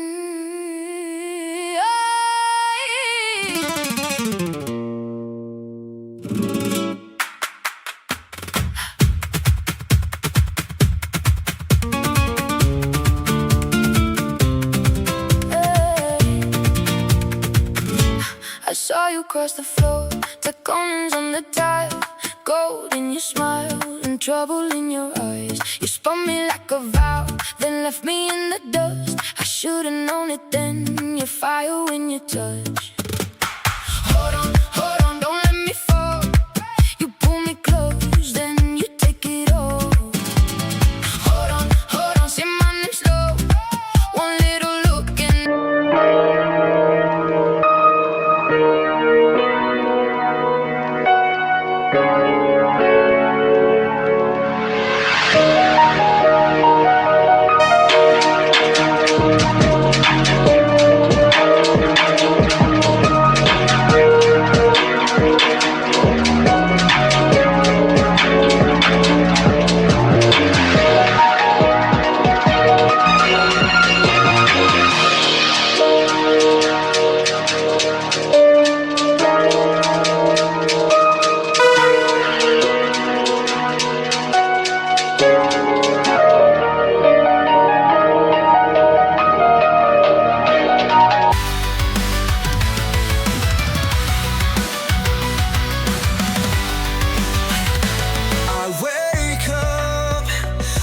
that spins like a shattered dream. Everything's twisted. I'm sinking deeper into the fray. The chaos